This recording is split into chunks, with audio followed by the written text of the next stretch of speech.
Danful offers unparalleled, curated and bespoke tours across Africa for travelers seeking genuine cultural experiences, enriched with magnificent sights, sounds and flavors found on the continent.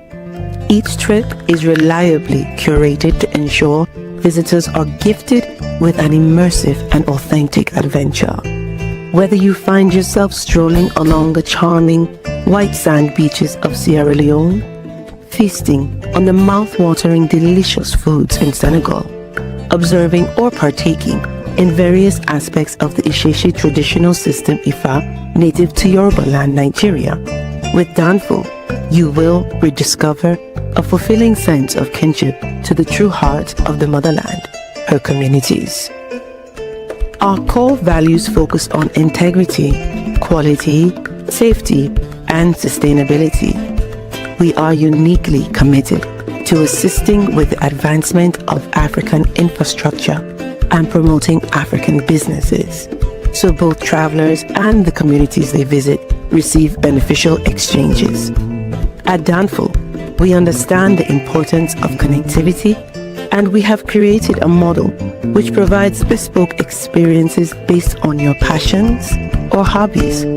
With us, expect a long-lasting spiritual bond between you and your destinations. Live, love, Danful, Africa. To learn more, visit danful.africa.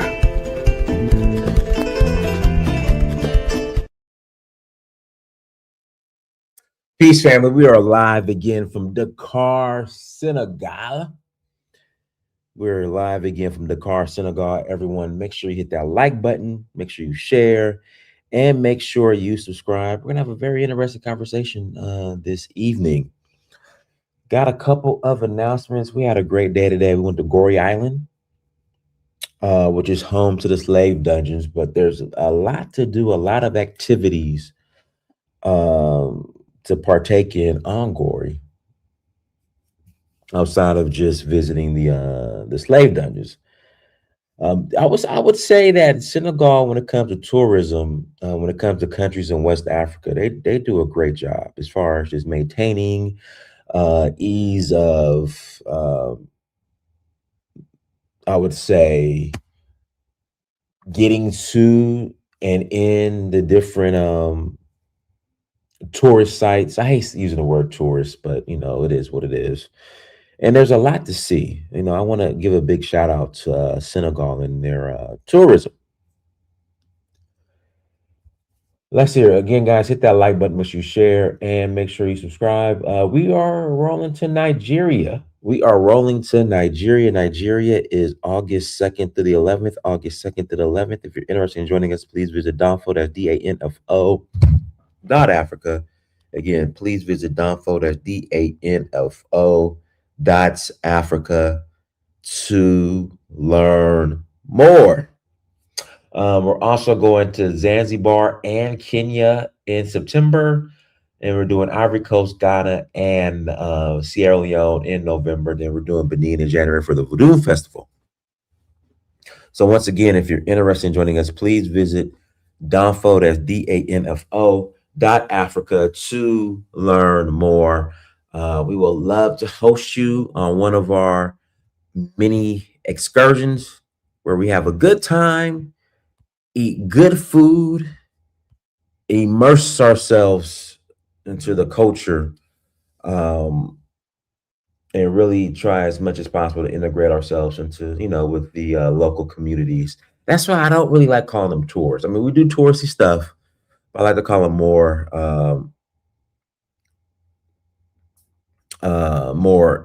along the line of experiences. Let's jump into tonight's topic. Macron, who's the president of France, he's in East Africa, and he summoned or invited. Some say summoned, some say invited. African heads of states to Nairobi to discuss. Ever since France has pretty much been removed from the Sahel, they're like, listen, we gotta make some more partnerships here in Africa. So let's start in East Africa. But should the Sahel, the AES alliance, should they feel betrayed on how France is being welcomed with open arms back to Africa, or is this just business? Is this just this just business meetings? This is, hey, listen, we got to handle business with the AES or not. How should the AES feel about this?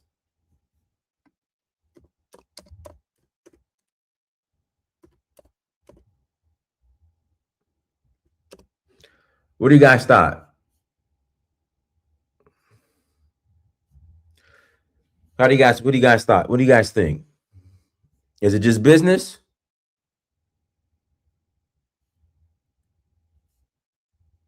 Or, should here we go. Or should the AES, or should these AES be upset? Should they take it personal? So I mean, they rolled out the carpet for Macron. They had the dancers, dancing, when he landed, had rolled out the red carpet, blocked the roads. Like the amount of attention and security detail that Macron gets in Kenya, I guarantee another African leader won't get that as well.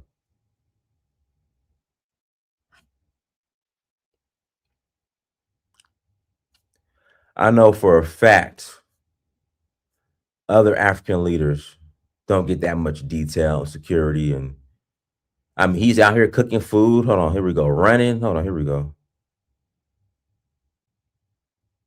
Let me pull up this clip real quick.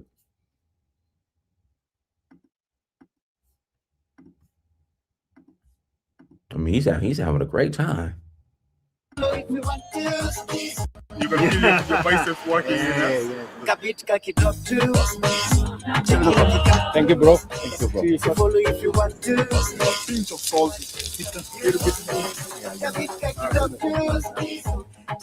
Joey. Follow if you want to. Nobody can stop you. I'm Jumbo. Shoes. Asante sana, William. Kwa ukaribisho wako. I'm pleased to come back 7 years after my first trip. I followed the instructions. It was the first visit ever of a French president in your country. You have demonstrated to us that you are a true friend. Take care, William. You can feel your biceps. I mean, he's being called a true friend. Shout out to Babaliko 9354. Thank you for that holla. AES should take this personal and see it for what it is, traitors. I mean, now Macron is a true friend of Kenya.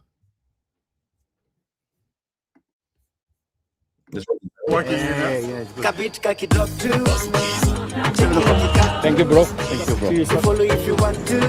Pinch of salt.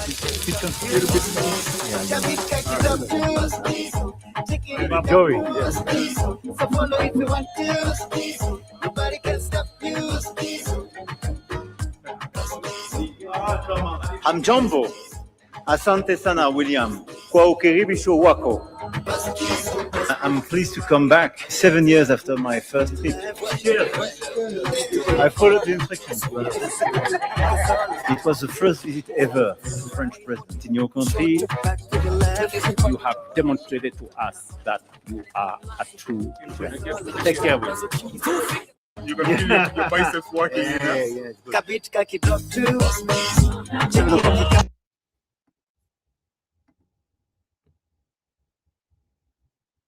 Guys, is this just business? Hey, is this just business?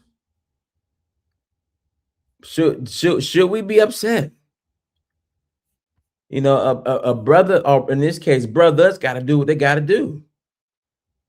They got to keep this thing going. Hey, the AES left ECOWAS. What that got to do with us? France pulled out. They kicked France out. France has been looting the continent for years. What's that got to do with us?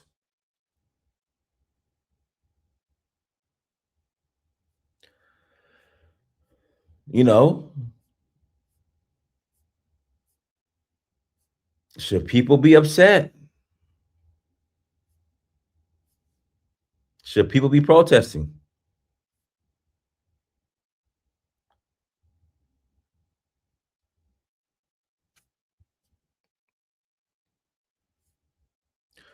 What are your guys' thoughts? Are we reading too much into this? Okay, I think he's in Ethiopia now. Same treatment. Hold on, let me hold on. Here we go.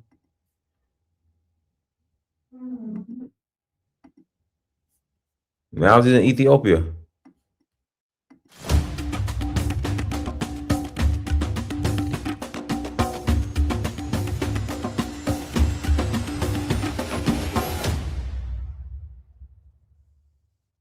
I mean, got the Ethiopian girls dancing for him. Somebody said they forced themselves out of ECOWAS. Nobody forced them to leave.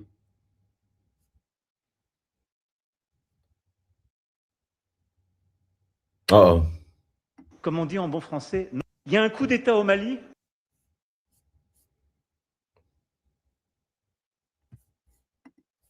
But guys, links in the chat room. If you want to call in after the conversation, you're more than welcome to call in and add to the convo.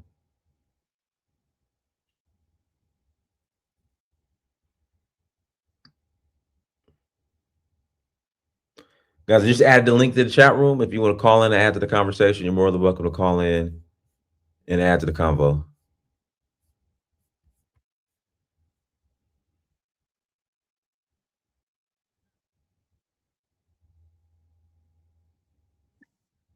They may be in their own society, back home. There we go.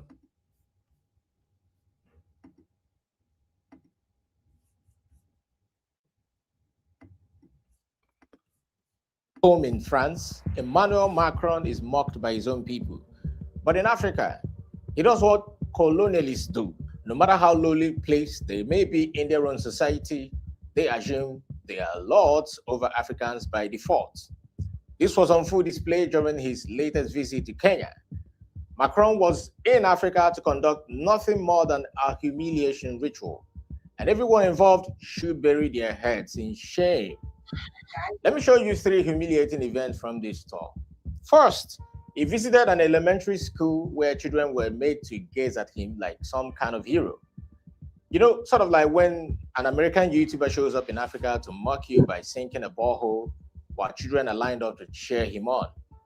It may be seen as a nice gesture to channel part of his YouTube revenue towards a charitable cause in Africa. But what many people do not know is that the same system makes it impossible for you to earn as much as he does on the same platform simply because of your geographical location. Another incident in which the colonizer behaved as the colonizer occurred during an interactive forum between the French envoy and supposed African thought leaders.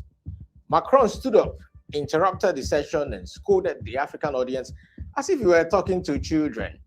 Picture a slave master wielding his whip in a slave plantation. Yeah, that kind of sight. So then, already? You're not waiting your turn. Excuse me, everybody. Hey, hey, hey. I'm sorry, guys, but it's impossible to speak about culture, to have people like that super inspired coming here, making a speech with such a noise. How did this guy get in office? Like, who voted for him? I'm trying to figure out how he was elected. JC Inc., thank you for $1.99. Holla, the Reconquest. So this is a total lack of respect. So I suggest, if you want to have bilaterals or speak about somebody else, something else, you have bilateral rooms or you go outside. If you want to stay here, we listen to the people and we play in the same game. Okay? Thank you. And this, ladies and gentlemen, is called leadership. Oh Lord. Leadership, indeed. He had just called you noisemakers and disrespectful to his so-called benevolent visit, and I'm certain his anger may have been compounded by hearing some people in the audience speaking Indian native languages. Sort of like what happens in the colonial education system handed to Africa, where speaking a native language is considered vernacular and the names of culprits are taken down as noisemakers. Mr. Macron, despite all his posturing, still does not see Africans as anything beyond people he can order around. Imagine an African leader on the tour of Europe grabbing the microphone in the middle of a session to hush the audience. I'm trying to imagine that. Regardless of what anybody says in his defense, whether they claim the audience was disorderly or rowdy, Macron had no right to stand up and do that on African soil. He's a visitor, nothing more. And finally, look at this. A major highway in Nairobi was completely shut down for Macron's convoy to pass through.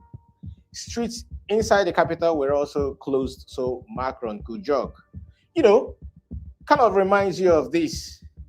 Meanwhile, this is how African leaders are treated when in Europe. Again, everyone involved in this whole charade should be ashamed of themselves. Macron did not visit Kenya for the progress of Africa. He came to remind the continent who the master is. Such a visit should never be welcomed, certainly not with a red carpet. I am back. Man, that was so beautiful. He laid that down exactly. Oh, How go you ahead, man. doing, Dinus? Good. How are you? Good, brother. Peace and love in the chat, man. You know what we're seeing right now?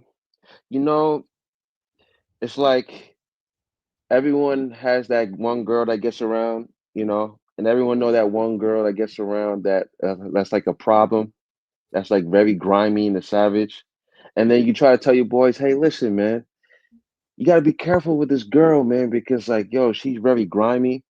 And then your boy be like, nah, man, yo, she bad, man. I still want her, man. Like, yo, but this girl is a problem. Nah, nah, nah. I still want her. That's exactly what you're seeing now. It's a bitter ex-girlfriend. It's on a tangent. I mean, he's in Kenya. He can't even go 2 minutes without talking about the AES, right? And then, I mean, you would think that what happened in Mali, he would condemn it. Even his EU partners went and condemned the attack.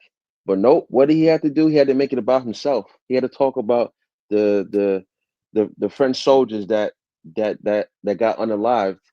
Well, I mean, majority of them didn't get unalived. They died from accidents and stuff. And but he couldn't even say, "Oh, I condemn those attacks" out his own mouth. Instead, he says, they kicked us out. Well, if they haven't kicked us out, man, then they wouldn't have this terrorism. It wouldn't have been that bad.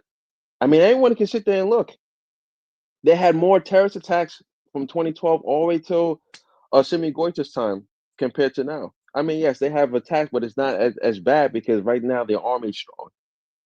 Let that have been 10 years ago and those 4,000 terrorists went and came to Mali. Mali would have fell within hours. So that's what you're seeing. You're seeing a bitter ex-girlfriend that's mad. And everyone can see the data in France. It's the debt to rate ratio is bad. So France needs to go pivot. That's why France is going to East Africa. It's going to Kenya. It's going to Ethiopia. Even going to Botswana for the uranium. That's all. But we warned our East African brothers about France. If they decide to do business with them, it's cool. Come on, so Downers, you seen that, right? With Macron. Would he ever go to the EU talking to people like that in the crowd? Of course not. No. He would not even go to America. He wouldn't even go to China doing nothing like that. He did that because he felt comfortable, because he sees Africans as beneath him. Come on, you saw him running with the guy from Kenya. He wanted to get a photo op, but none of the kids were showing no love. He's an egotistical narcissist. And he's going to continue doing what he's doing. But like I said, I'm going to end it quickly. I'm not going to be on too long. But just know the AES is growing economically. As everyone knows, Burkina Faso GDP, according to the World Bank, not me, The World Bank, the GDP grew from 19 million to 27 million. You know, they about to have the fossil rail that's about to come. They about to have Air Sahel. So pretty much, all those flights that used to be very expensive in West Africa is going to be cheap in the Sahel. The progress is coming, and I'm going to end it like that. All right, go ahead, Afrodesian, go ahead. Okay, greetings. What's up? Yeah, actually, the Macron situation, I don't know if you heard, but he claimed to be a real Pan-African. I don't know if you heard that, but in the French-speaking sphere, everybody is questioning this positioning and wondering, okay, what is this mess? And looking at Ruto, actually, I think we just need to see it for what it is, and whether we want to react to it or not, it's up to us. Now, in terms of policy, in terms of interest, what is the interest of the Africans? Do they still want to be under the foot of Europe? Do they still want to be under the foot of America, and so on and so forth? So I think we need to learn from our past mistakes or past experiences, and also we need to not lose our memory, because what we see happening in South Africa is telling us that we're quite losing sight of what we really want, which is freedom and like sovereignty. Now, for Ruto is actually pretty close from people like Bill Gates. Bill Gates being very active in Africa, whether it's East Africa or West Africa, regarding policies, health policies, and everything regarding, demographics. And if he's close to Gates, and now he's like opening doors for Macron, but we also need to recognize that Macron is right now doing public relations. So he's making his Africa tour, So, he's just trying to also, clean his image, because the situation in Sahel was not good for France, neither politically, in terms of public relations, like communications, but also economically, because France right now is a mess. I'm there, and I see the prices of the gas and everything, and and French are unhappy, and they is really trying to make up for what's messed, and this kind of situation, like where you see him everywhere and being received everywhere and everything, it's pretty much operations also from think tanks.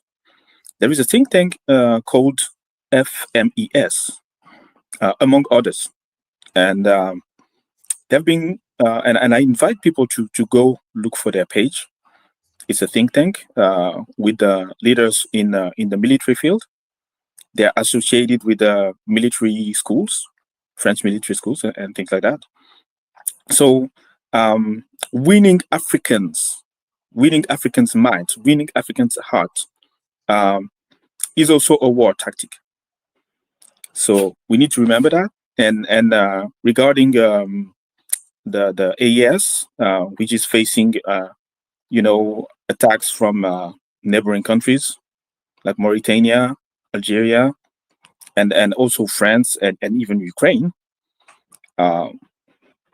they need to hit fast and strong, because actually they tried to behead Mali, and they will try turn after turn to get rid of all the AES, because their interest or their bounty is at stake.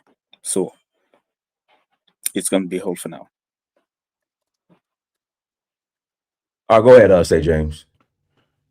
Hi, Dennis. Thanks for having me once again. Shout out to the panelists that have spoken before me. Dennis, Macron said that AES is not fighting terrorism. So I just want to ask everybody else, what happened in last month on the 25th of April? Mhm. Did we have tea with these people when they came to Mali? No. Okay, so these are the lies that these people are pushing on us, and we have the right to respond. And some people get mad when we, the AES, we speak on our own defense, and Africans are not used to that. Nobody's against French going to Kenya to do business. No one is against that. We really, like my man Mansake was saying, we had a bad divorce, and somebody is still in their feelings. Yeah, they have not picked up everything they left in the Sahel. So he said, if Mali said they don't want them, they left. It's not a lie. They haven't left. They want to come back. It's like that girl that Mansake was talking about. That girl wants to come back. So they have a way of begging us to come back. These people are violent. They are savages. And they're going to show you whenever they can, they will show that to you. That's how they move in West Africa. So them leaving is another fallacy, right? Donis, the former prime minister of Mali, is having a little difficulties with Assimi Goïta. Shout out to Shogel Kokala Maiga. He had to respond to Macron. With all these lies been saying in Kenya, no one forced them to leave. They did not want to work with Russians. After over almost a decade in Mali, the people of Mali were questioning them now. You guys have been here for a minute. We've been paying for your stay. Where are the results? Where are the results? This is the problem we have with the French. When the people ask questions, it becomes a problem. So we have the right, like everybody else across the world. We should ask questions. We are taxpayers in our nations. We have to ask questions. The leadership that we voted for, we have to go to them and ask questions. If you are our partner, we should question your motives as well. So Africans are not below the standards. We have to look at your actions on the continent and question exactly what you are bringing to us. If you are not bringing anything, you should go. That don't mean hate. That don't mean disrespect. So he's on there talking about, we brought the Russian. We should bring anybody that wants to help us. Why is that a problem to him? So if you have a problem with Russia, go to Russia directly. You don't go to us. He's supporting now. So since he's saying that, so since we told them to leave, now they have to side with our enemy to fight us. That's bad. That's why we are talking to this African, West African. I'm not what Kenya is doing is what Kenya is doing. I'm from West Africa. I'm talking about Tinubu, the ringleader. Those are the one I'm talking about. Those people who were talking about Francophone Africa, telling us that we couldn't leave French because we too tight to them. We love their culture. Every time we want to unite Africa, the Francophone Africans don't want to do anything. Donis, look at them now. History is teaching us a great lesson that these people been the problem. This is not Francophone Africa. These are these people that are doing this. The ringleader being Tinubu. These are the disgrace of Africa that we are talking about. Your region is in fire, but you can't travel to Niger. Can you imagine Tinubu crossing the border going to Niger? You know how many lives it could have saved? Just by the virtue of him going to Niger, you know how many problems Tinubu could have solved? But he said, no, I'm going to Europe. I'm going to see Macron. I'm going to see Macron in Kenya. That's the leadership we have in Africa. And when, as the AES, we speak on it, we are hateful. We left ECOWAS. Yesterday, I was telling you, ECOWAS was created by military leaders in Africa. These people love their country. No matter what you can accuse them of, they love their countries. That's why they created ECOWAS. In 1990, they turned it over to these people, what you are seeing now. And they took it and then went and gave it to the French. You know, Traore and them, they came to power and they saw it. This is a tool for the West. We can't work in it. And they left. And you got Lewis coming on here and say we could have reformed ECOWAS. We left ECOWAS. How long did we when did we leave ECOWAS? Did they reform anything? We're not part of ECOWAS anymore. Did they reform anything to your liking, Lewis? No, they did not. They kept the status quo. What does the status quo mean? You should ask your leader what the status quo mean. It means sitting on Macron's lap. That's what the status quo mean. That's why they don't want to reform it. They know exactly what AES saw in it. Traore is not going to give Burkina Faso to them. Mali is not going to give Mali to them. Niger is not going to do that. We saw it.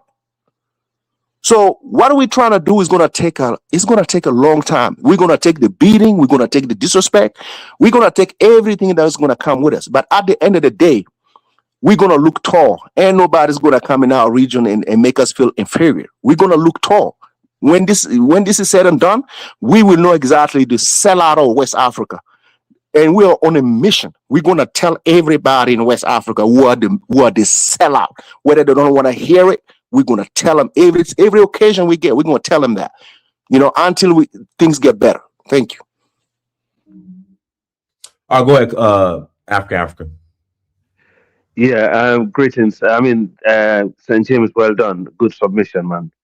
I've been saying this long time that, in a region like West Africa, we have, a country like Nigeria that have the highest population, with the biggest, number of military. We know, for example, ECOMOG, not ECOWAS. ECOMOG is a military faction of ECOMOG, okay? That was, founded by majority of West African leaders, including, those, in the Francophone countries. It was actually amazing. It's where the British West Africa and French West Africa came together and said, we're going to protect our sovereignty, so we do not need, foreigners to come and solve our problems like what we're going through in the Sahel. And obviously we have a sellout like Tinubu who hijacked everything. I mean, the man is obsessed with France. But for the fact that, when he won his presidency, the first country he visited after all the problem that went through Sahel, he went to France. He keep going there, keep going there. Everyone is like, why? Even in Nigeria, and even his own people are saying, why are you doing this? Your brothers are struggling. You're trying to sanction them. You're trying to destroy them. Why are you going to France? They trying to step away from all the Nigerian media outlets. Shout out to them. They was all saying the same thing. Why is this president just got elected? Why is he going to France? Nigeria is not a French colony. Nigeria is a British colony. Nigeria always been working with the British throughout, even when they started Boko Haram. Sometime in some extent, America. But why France? There's something fishy going on. There was something fishy. I'm telling you, there's something fishy about this man and Macron. And it's funny how he turned up there, like a beggar with his teeth, as a crooked hat. People can see that. And even the way the Kenyan guy received him, you can tell the guy is a weirdo. The problem is that we have in Africa is we don't have any unity. And outsiders can see this, and they're going to make that. They're going to take the advantage of it. It's going to happen. They will use the coastal Africans against the inland Africans, and they will use Anglophone against Francophone. They will use East African against West African. They will try and use all kind of dirty tricks. This is the typical French problem. The French, they are not nice people. In the UK, we deal with these people for years. There's nothing we haven't done. Where I live right now, if you mention French, they want to chase you out. People don't like French people. They always fight dirty. And it's a cancer that we have in West Africa we need to get rid of. And I hope when the AES countries finally get their liberation from the French, finally, which they already have, they could actually get rid of that language. Absolutely, get rid of the language. If you're going to speak Bambara, Mosi, Mandinka, Fula, or any other language, African Niger Congo language, adopt that language. Get rid of this French because it annoys me when I hear black people speaking French anyway. Who speak French in this world? They have been like this. The reality is, look at how they foothold in Africa. Look at how they deal with the French countries. French countries, their central bank is in Paris. God's sake, how can that be possible? I mean, the reserve, all these countries, francophone countries, they reserve their money, their entire destiny is actually in the hands of the French, and these people haven't had enough. This is all about the energy sector because of the AI. That's what this is all about. I said this because I had that in the news today. At the moment, Macron is laughing because the UK is going through certain political turmoil. The market have moved to France because of the war in Ukraine, and the only country at the moment who is profiting from this are the French. Do you know why? Because the French are less involved, they're less reliant on fossil fuel, but they rely on the nuclear energy, and they are making money by supplying these. I know that he knows his reserve is running out soon. Those uranium that he been getting cheap from the Sahel is running out, and he's actually trying to get back in. He's not going to get it. In the long run, he's going to fail because at the moment he's laughing. He's thinking, "Oh, I'm the only country who have cheap energy. I'm supplying all these countries cheap energy, even though the Ukraine and the Iran war is going on." That's exactly what the market was saying today in the UK. I heard it. That's all the pundits were saying. So the guy, he is man. These people, they really take us for granted, man. And it's sad, and it's all about their interest. And the funny part of it all, they actually are, preparing to go to the right, and they're very anti us. They're getting ready at the moment. They're teaming up against Muslims. I guarantee you, they're gonna focus that needle back on us. It's gonna turn back on the black people again. And I noticed some trend that's going on.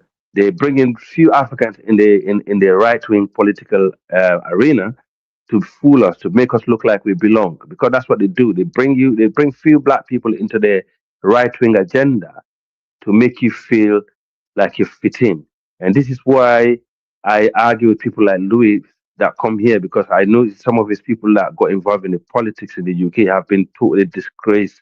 And some of the Nigerians who came here not long ago, they don't understand how these people work, how the system work. I blame us as well because we brought these people in the game. My people from Sierra Leone are people who came here early on, who knows how the system works. We brought these people in. We thought they would have been better, but they're actually not. They're sucking up to the wrong people. They'll live to regret it. I'm telling you, because I'm seeing what's going on. I listen to all their media outlets. I can hear what they're saying, and I know exactly what's cooking. The right wing agenda, the right wing populists, the gaslighting, is happening, and they're coming. This AI that they're going after, all these critical minerals, is gonna be there in their hands. They need it desperately, and they need the energy to fuel it. I pass the mic. Thank you. All right, go ahead, Kofi. Now mute yourself, Kofi. Kofi. All right, guys. Links in the chat room. Link is in the chat room. You guys can't be calling in on your Obama phones. Can you hear me? I hear you now, Kofi. Go ahead. Okay, yeah. I mean, we saw Kenya, right? They were sent to, police Haiti, and I don't think we should be surprised that Ruto is talking to Macron. Macron and France, they got money stemming from their colonies, their francophone colonies that they have in West Africa. So they're just looking for a new place to start processing their products. They're just looking for a new home, and of course they're looking for rare earths, and they're looking to feed the new future AI economy that's going to come. And I think it's too late for any of these African leaders. I just think the concept of even an African leader is very outdated. If you're not if you're not a country or a region that speaks the same language, and you're not combined into like 150 million plus people, then I think it's checkmate for you. So everyone's just running to get on board and align their pockets. Um, Speaking of AI, there's a Vice News video that came out. It's called "The Rise of AI Warfare in Africa" with Shane Smith. And if you go to it's at 1 minute and 20 seconds. I believe there's some Burkina Faso officers training along with them. The mission is called African Lion in Morocco. And I'm just gonna. I wish. Okay, I'm just gonna turn my camera towards it, and I think we're gonna see some Burkina Faso soldiers right here. So I don't. I mean, like I said, um, Burkina Faso, Mali, and Niger have taken position, and they're gonna sell off the mineral resources, and they're gonna sell it to anyone who has the money and the means for protection. And the United States is leading in that. They're leading in the AI warfare front, other than China. So I just think that video right there, if anyone could confirm or were those officers from Burkina Faso. It seems like that's their uniforms. So I just think everyone's selling out. And for us on this panel, I think we need to sell in. I think we need to whatever technology we could offer the continent, we better sell it to them, or else it's all going to be taken. That's all I want to. That's all I want to say. Yeah, I All right, mean, go I saw. Yeah, guys. sorry, sorry, Guys, Dan. give. Oh, okay, my bad. Sorry. Yeah, I mean, what can I say? It's heartbreaking, you know. It's heartbreaking dealing with Africans, to be honest with you, you know, because it seems like it's the same mistakes, the same cycle just repeats itself, you know. Same cycle just repeating. I just don't know why, you know, African leaders they can't look within themselves and do stuff for themselves, you know. I don't know why they have this complex issue, this Stockholm syndrome, you know, and it's a big problem on the continent, you know, absolute big problem. And unless their political realm is revamped, then I mean, I believe the cycle is just going to be the same thing, you know, the same thing as history has repeated itself. And yeah, I mean, it's just absolutely there is no way that Macron should be let back into Africa. You know, that's just it's unacceptable. You know, that's just like a big stab in the back, you know, to the rest of the Africans, you know, who have worked hard to obviously get rid of imperialism, get rid of colonialism. Then, you know, it's just straight away they've let the guy back into the continent, got established, you know. So it's just disheartening, you know, disheartening dealing with Africans, you know. And sometimes you just think, you know, is there hope? You know what I'm saying? Is there hope? Because the cycle just keeps on repeating. And yeah, it's just absolutely rude. It's rude of Macron to be speaking down on Africans in the way he has been speaking down on them. It's not acceptable, because that wouldn't be accepted anywhere else. Wouldn't it be accepted in Europe? It wouldn't be accepted in America, and it's absolutely disgraceful. It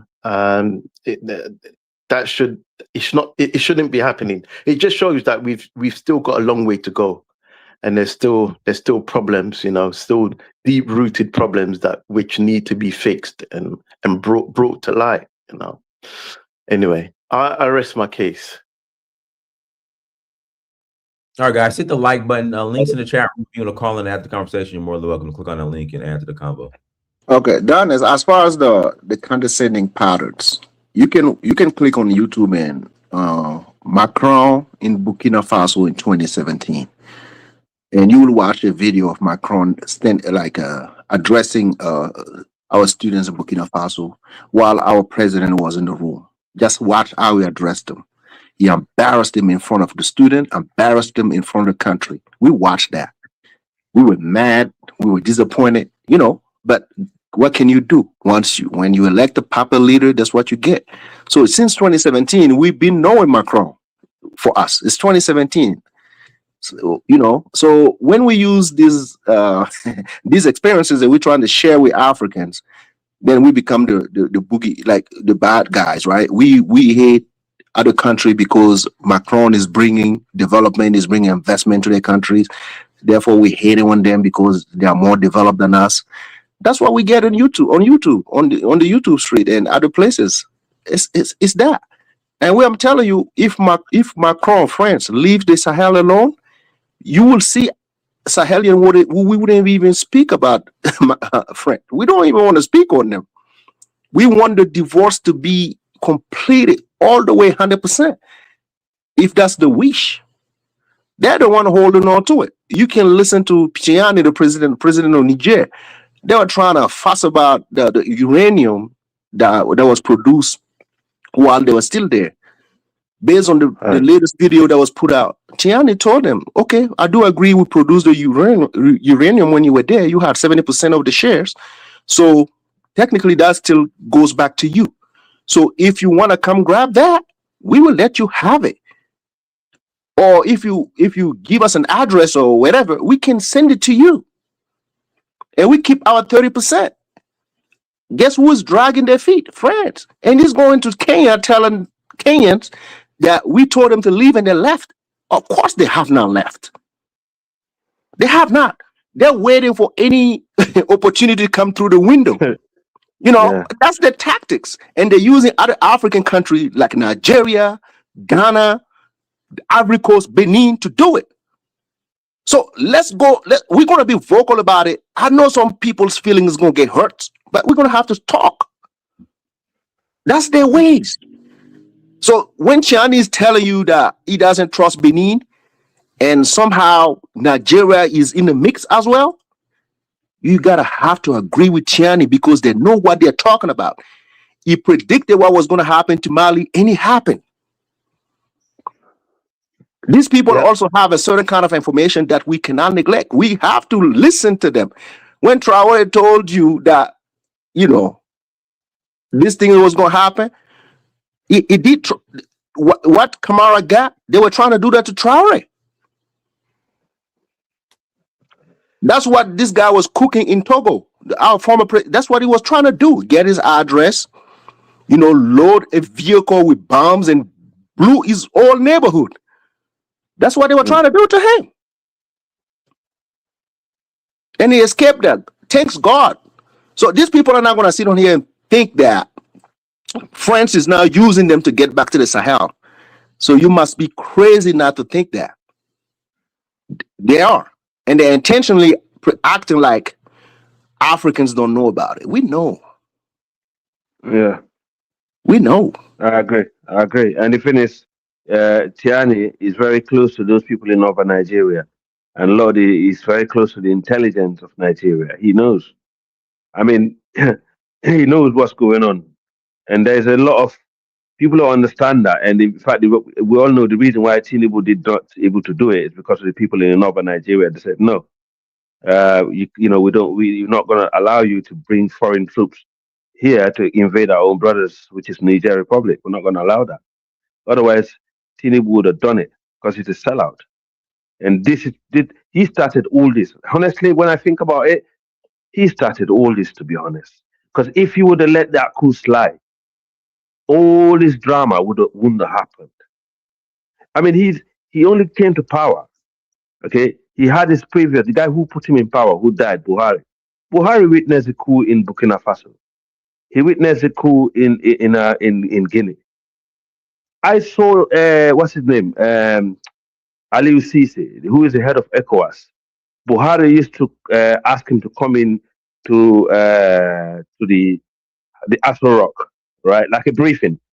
He said, "Can you update me about what's going on in the Sahel?" Because Buhari used to be a military officer. He had a coup himself. The guy said, Aliou Toure said, "Look, I'm engaging with them, but it's very difficult. This, da da da."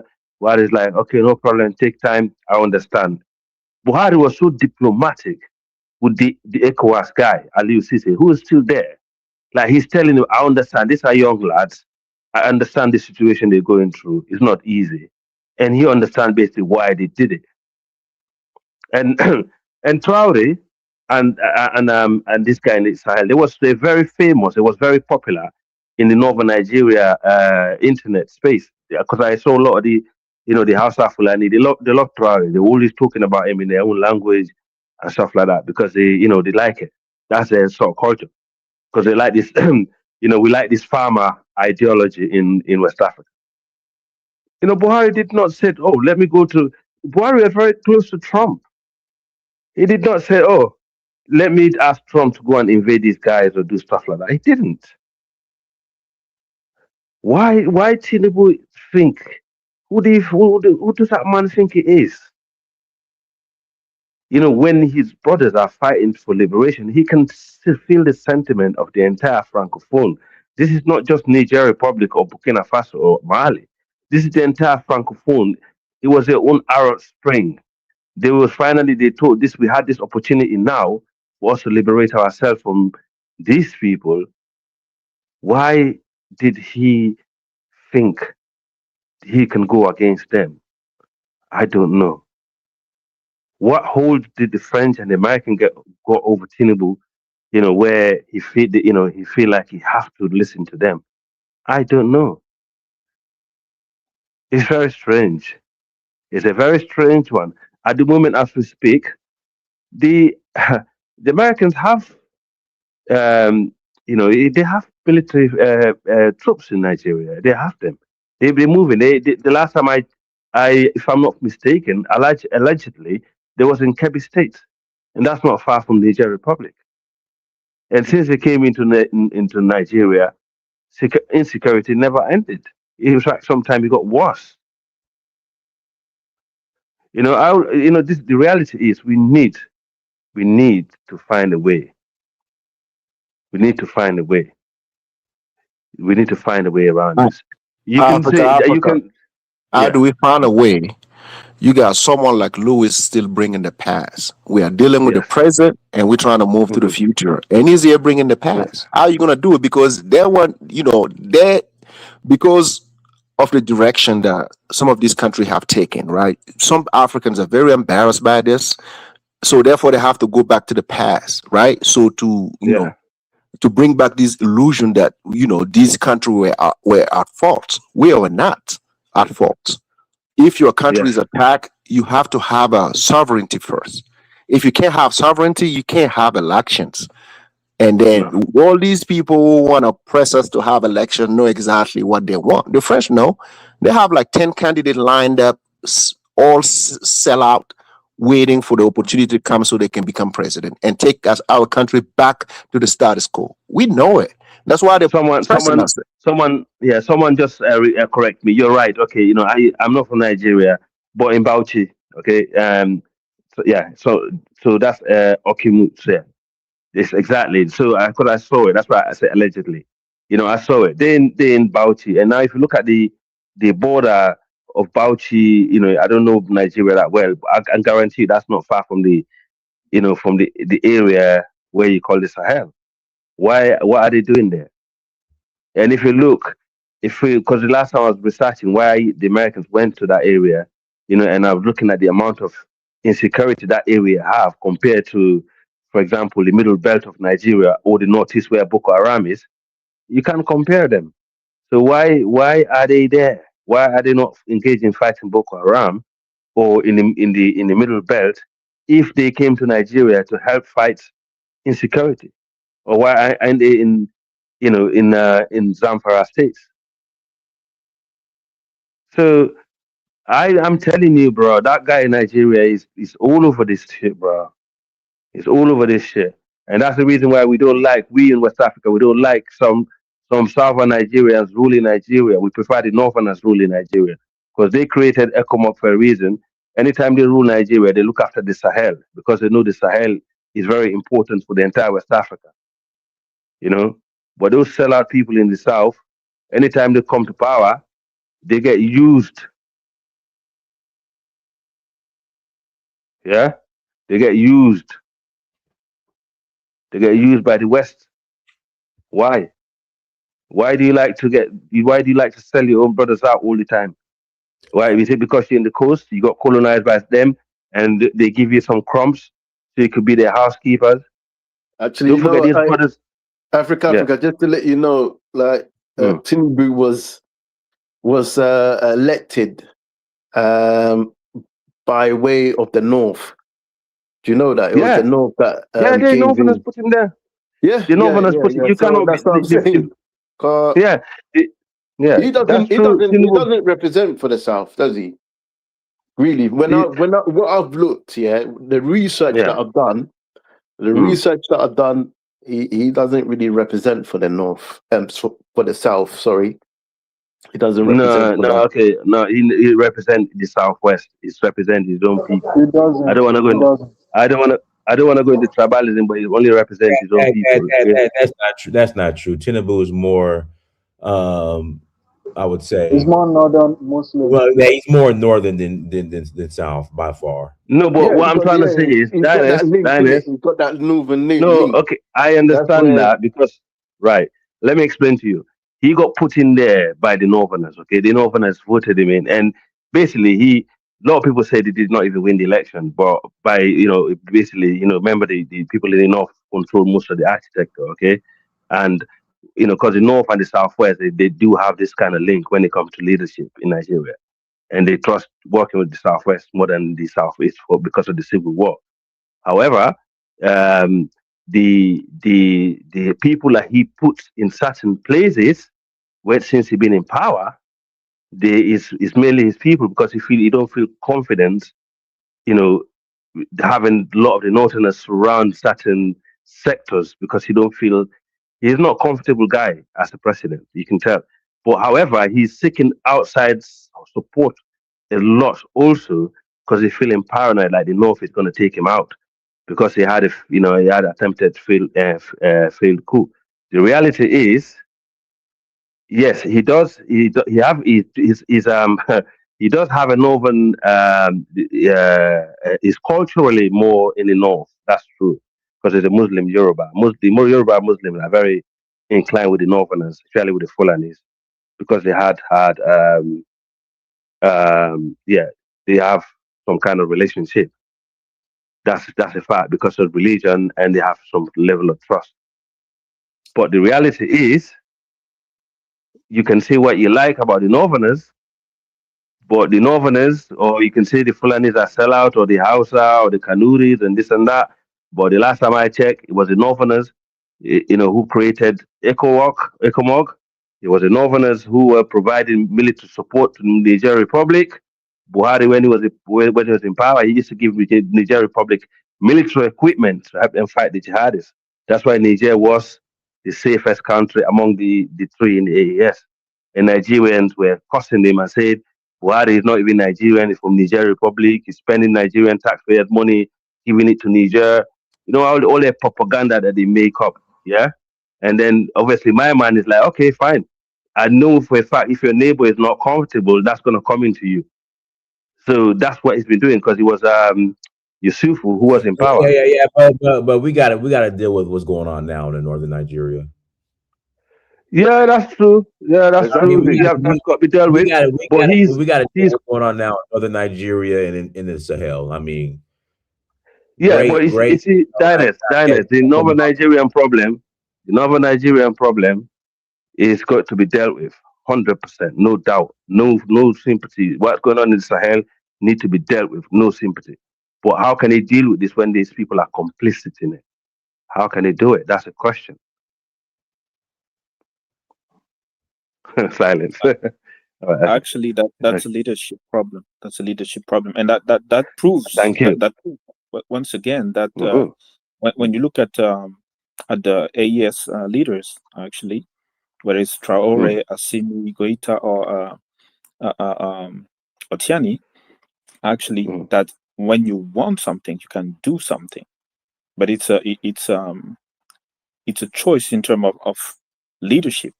So, are you going to be like complicit of neocolonization? Because actually, it's just imperialism, and what is interesting is that the AES has to deal with not only France, because actually France has assisted with NATO and the EU countries and so on, and Ukraine and so on and so forth, but also Eastern countries, actually, because a lot of the jihadists that are coming and attacking, whether it's Mali, Burkina Faso, or Niger, actually, when you look at Mali, for example, you see that there's a lot of black Muslims from Mauritania, and actually in Muslim Mauritania, from Mauritania, Sudan, the Nilotic looking people, Tuareg, Bambara, Kula, Songhai, all of them they mix in there. across the board, even if you have Across the board.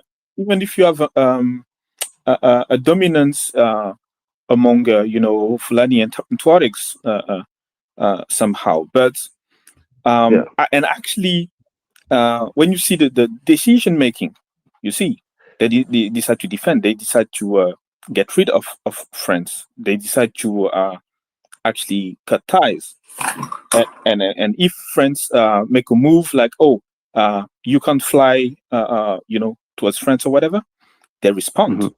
Whether it's France, whether the United States, no joke. So if you look at Tinubu and others, leaders around West Africa, they don't have the same type of leadership, and actually that's also explains why democracy for the time being is not going to save Africa, because it's corrupted to the core.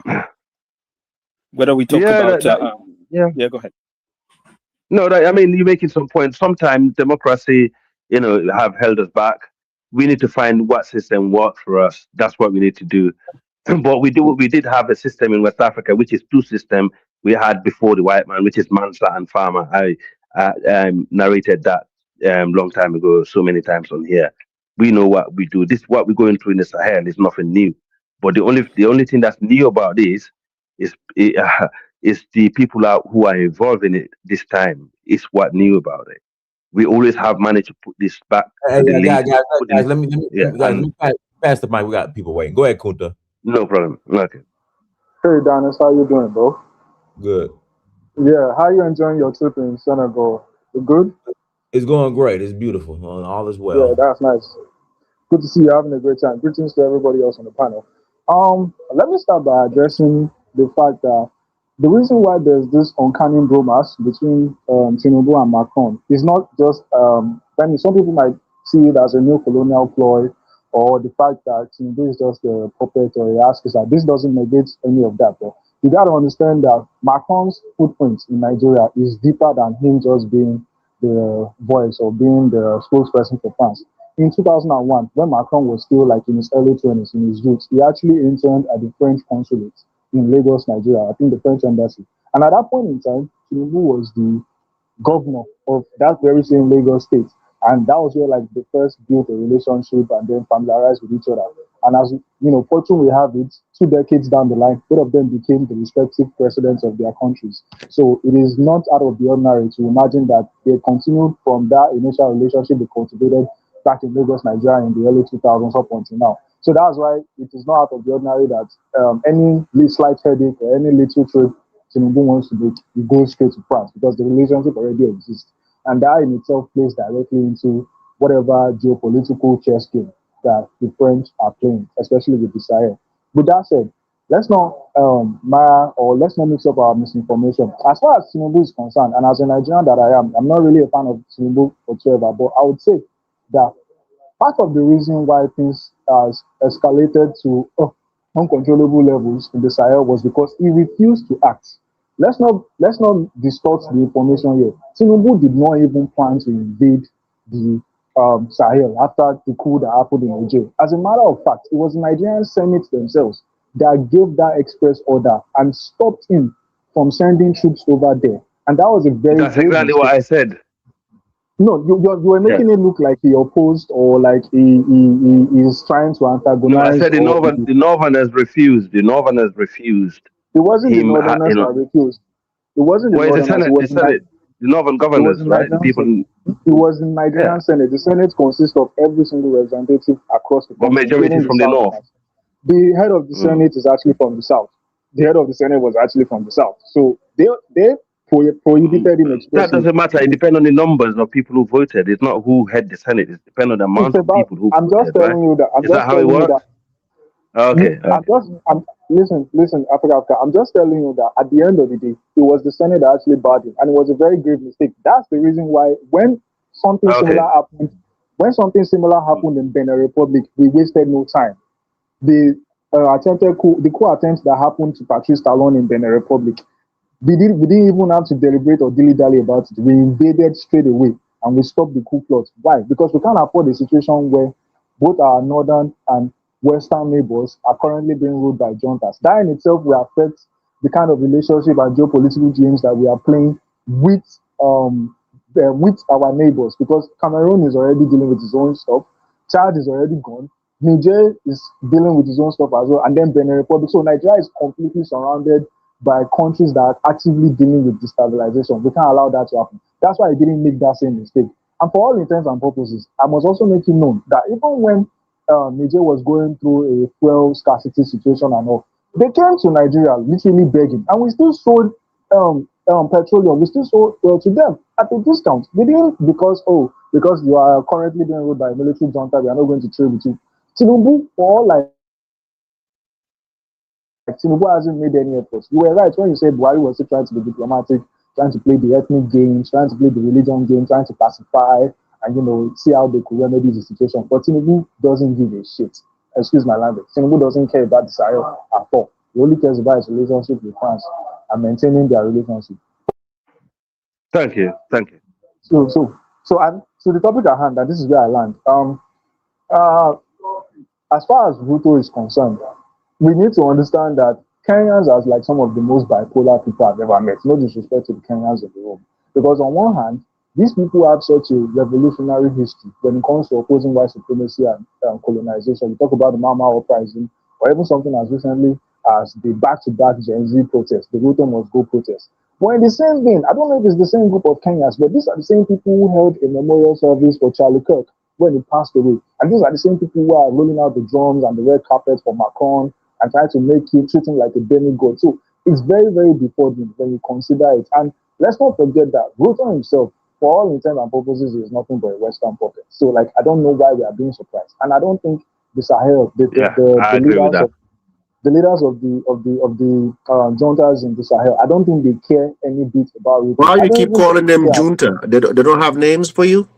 Okay, sorry. The farmer. Say farmer. The farmer. They're not juntas. Okay. I think your mic, brother. Kunta, can you hear? Your mic.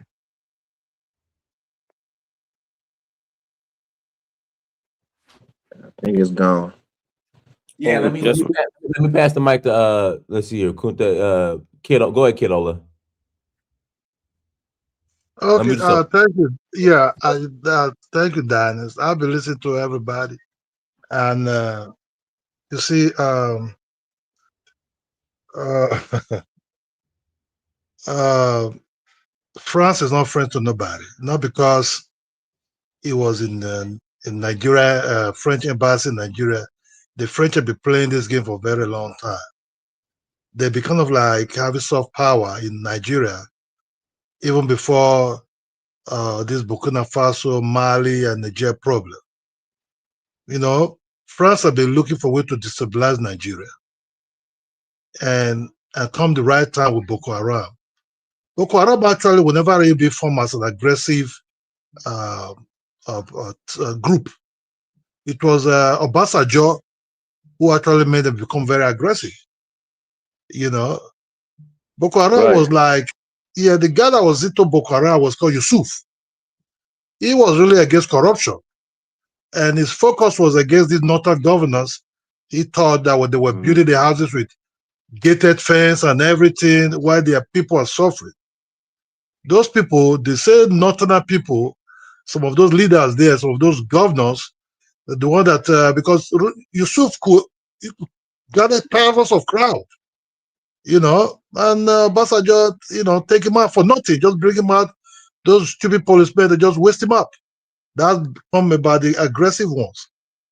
From there, the enemies of Nigeria see an opportunity, which is France is heavily involved.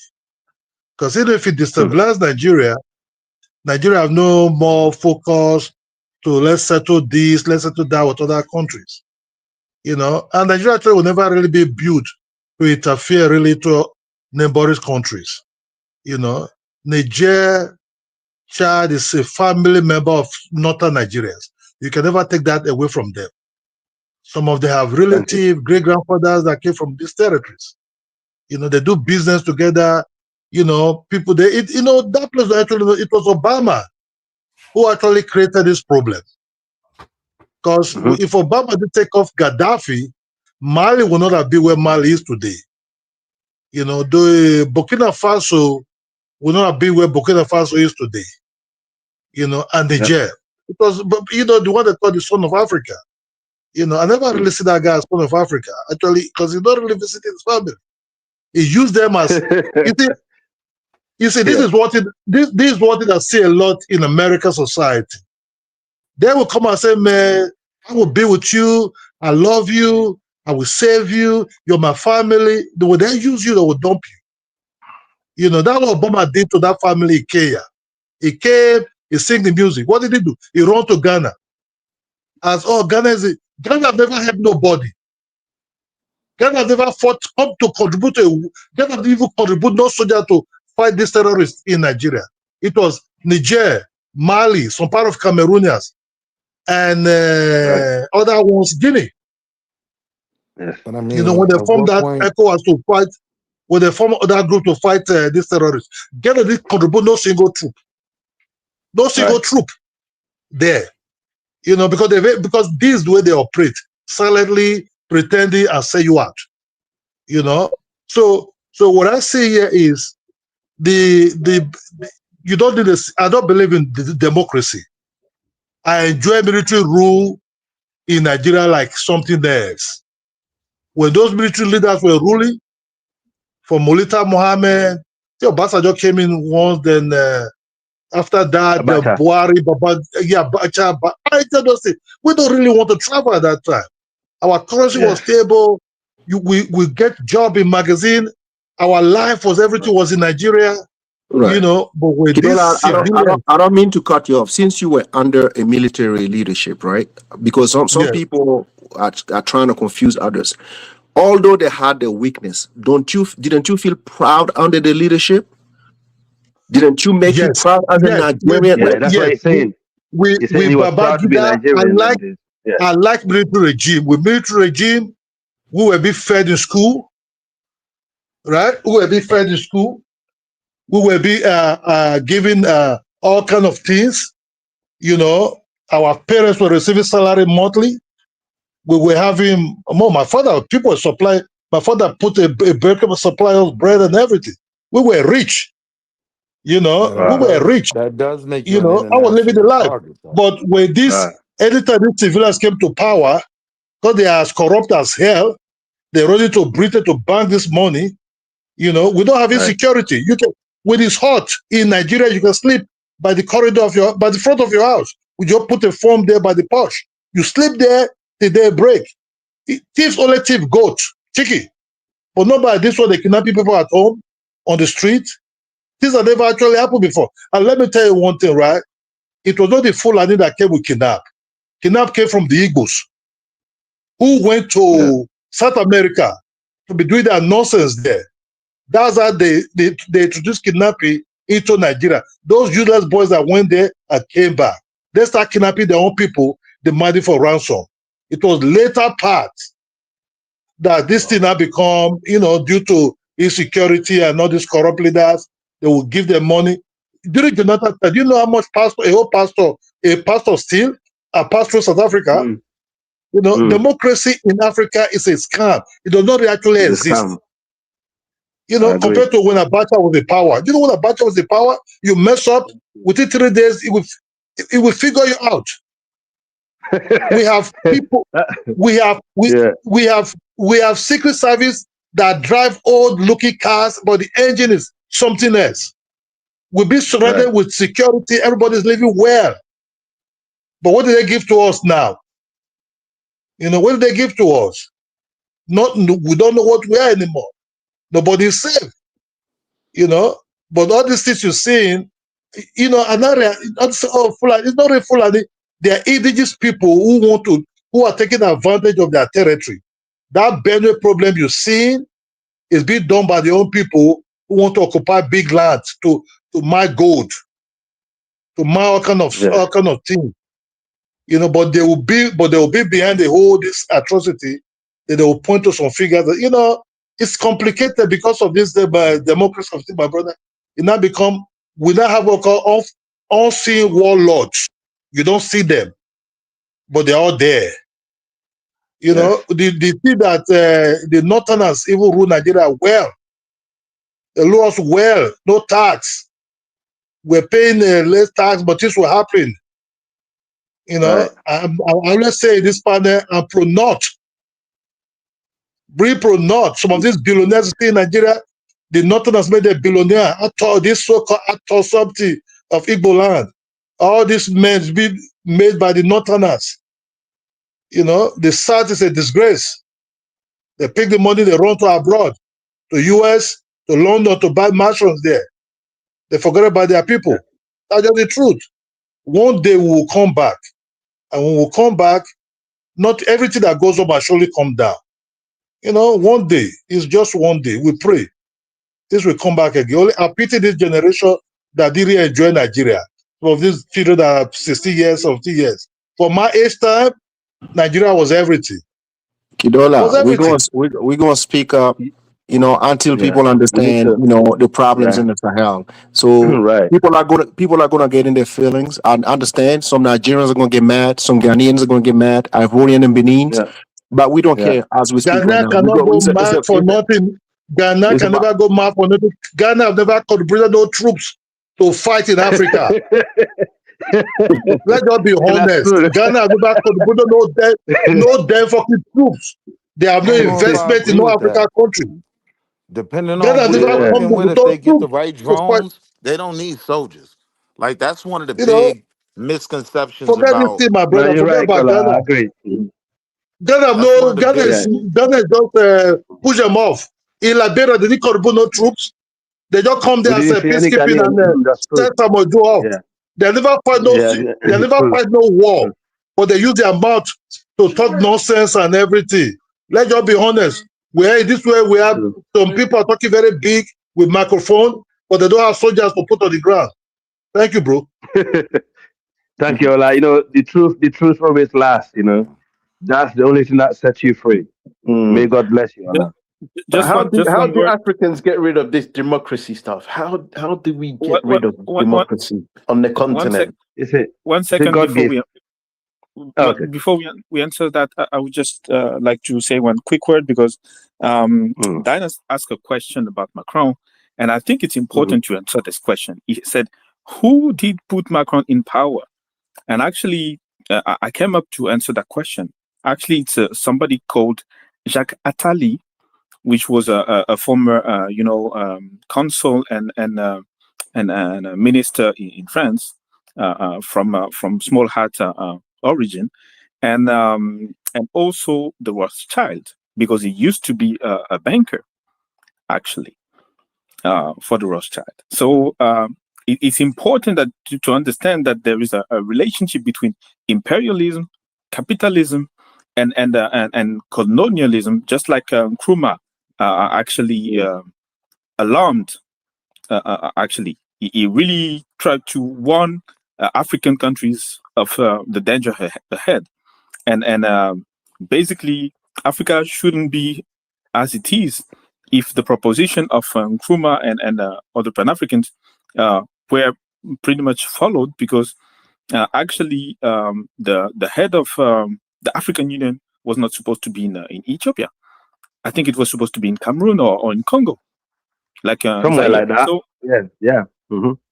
so we need to understand that, okay, some attempt to free Africa, or to break free from the colonial, neo-colonial, neo-slavery system was attempted, but for some reason, and we need to study those reasons, it failed, or there have been some counter-revolution, if I may say.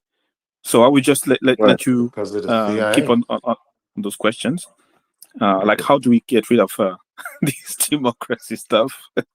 We need to fish I out, mean, as St. James it's say, a we need to real fish simple them out. answer of why these things got shut down, and most of it was because of the CIA. Like, even now, Right. there's huge outside influence, right? Like, I haven't Right. heard what is the ISWAP brought up yet, right? Like, you're talking about ISIL trying to have some form of a control or an influence on these regions. And you have U.S. officials that have flat out put out there, right, that there are U.S. agencies that have funded Boko Haram. So when you kind of follow the money, right, then you can make the connections between who is who. And the reality is everybody's from outside. Right. But it seems like when the conversation is had, it's focused on the internal conflict. Because you're not gonna, I feel like some of the African leaders do get a bad rap only because you're not gonna decide whether America is in your country or not. Only thing you're gonna decide is how you're gonna deal with them, right? Because if they don't have some presence outright, the CIA is the military arm of our government. And yeah, they're gonna be out there, so that I think becomes more the issue. That gets to the root of how these alliances become what they are. And it's more of outside influence now than even genuine internal conflict. Right. It's some type of way, that's you're not far away from the truth, but what do you do to defend, to protect your people as a leader? That should be your number one responsibility, right? And see, And that's where I yeah. agree with the brother when he said he's not against a military dictatorship. Understand, I've always been No, I taught know. that that's just wrong. Ola Here, is speaking facts. Yeah. but now, hear Yeah. what I'm saying. I've always been taught that's just wrong, right? But everything isn't for every region. And the honest truth is, to the attempts that have been made in the past, many of those were made by what would be considered a dictator. And some of those things have progress. But the thing is, once you do that, you're a target internationally. You know what I mean? Now, forget the people in, what is it, Anamawa or whatever. Forget all of them. Now you're an international target for Belgium, US, Luxembourg. Right. So No, that's just true. never forget where the enemy is. That's Right. Nah, always the biggest So enemy. the biggest, that's that. before you embark on that journey as an African leader, you have to make sure you have the you have your people behind you. I know it's a difficult task to face the West or face whoever. who is more armed, who is more powerful, who has more money, has more friends, more connection than you, like a small country in Africa. It's going to be difficult, and we understand the task. But to do that, you're going to have your people behind you. If you have your people behind you, then you can have your region behind you. Africans have forgotten about that. They weakened their own region by themselves, and everybody went out there and got their own deal. So now everybody is sitting on top of their roof laughing at their own brothers. I'm on top, forgetting that, somebody built the foundation for you and they can come remove you from the top of your building. You see what I'm saying? So when we talk like that, we know it's going to be difficult and Africans are not ready. The Sahel, look at what we're going through. Macron is very calculated. He knows something has got to happen in Mali before his trip gets before his trip to Kenya can make sense. You see, he uses Mali. When he got there, what did he say? He said, you know what? When Mali kicked us out, look at what is happening in Mali. And then people get confused. So he knew what was going to happen to Mali. He's coordinated. You see what I'm saying? So people don't get that. But when the Sahel is telling you, these people are they're in here for the resources only. They're not here for your democracy. They don't give a damn. You got election in your country, you put out a leader, you laugh. They don't give a damn. You can elect a goat, an elephant, a dinosaur. They don't care. As long as they can come in there and pull them resources, that's what it is. So all these African countries talking about election, they don't even know what that means. They don't even know what that means.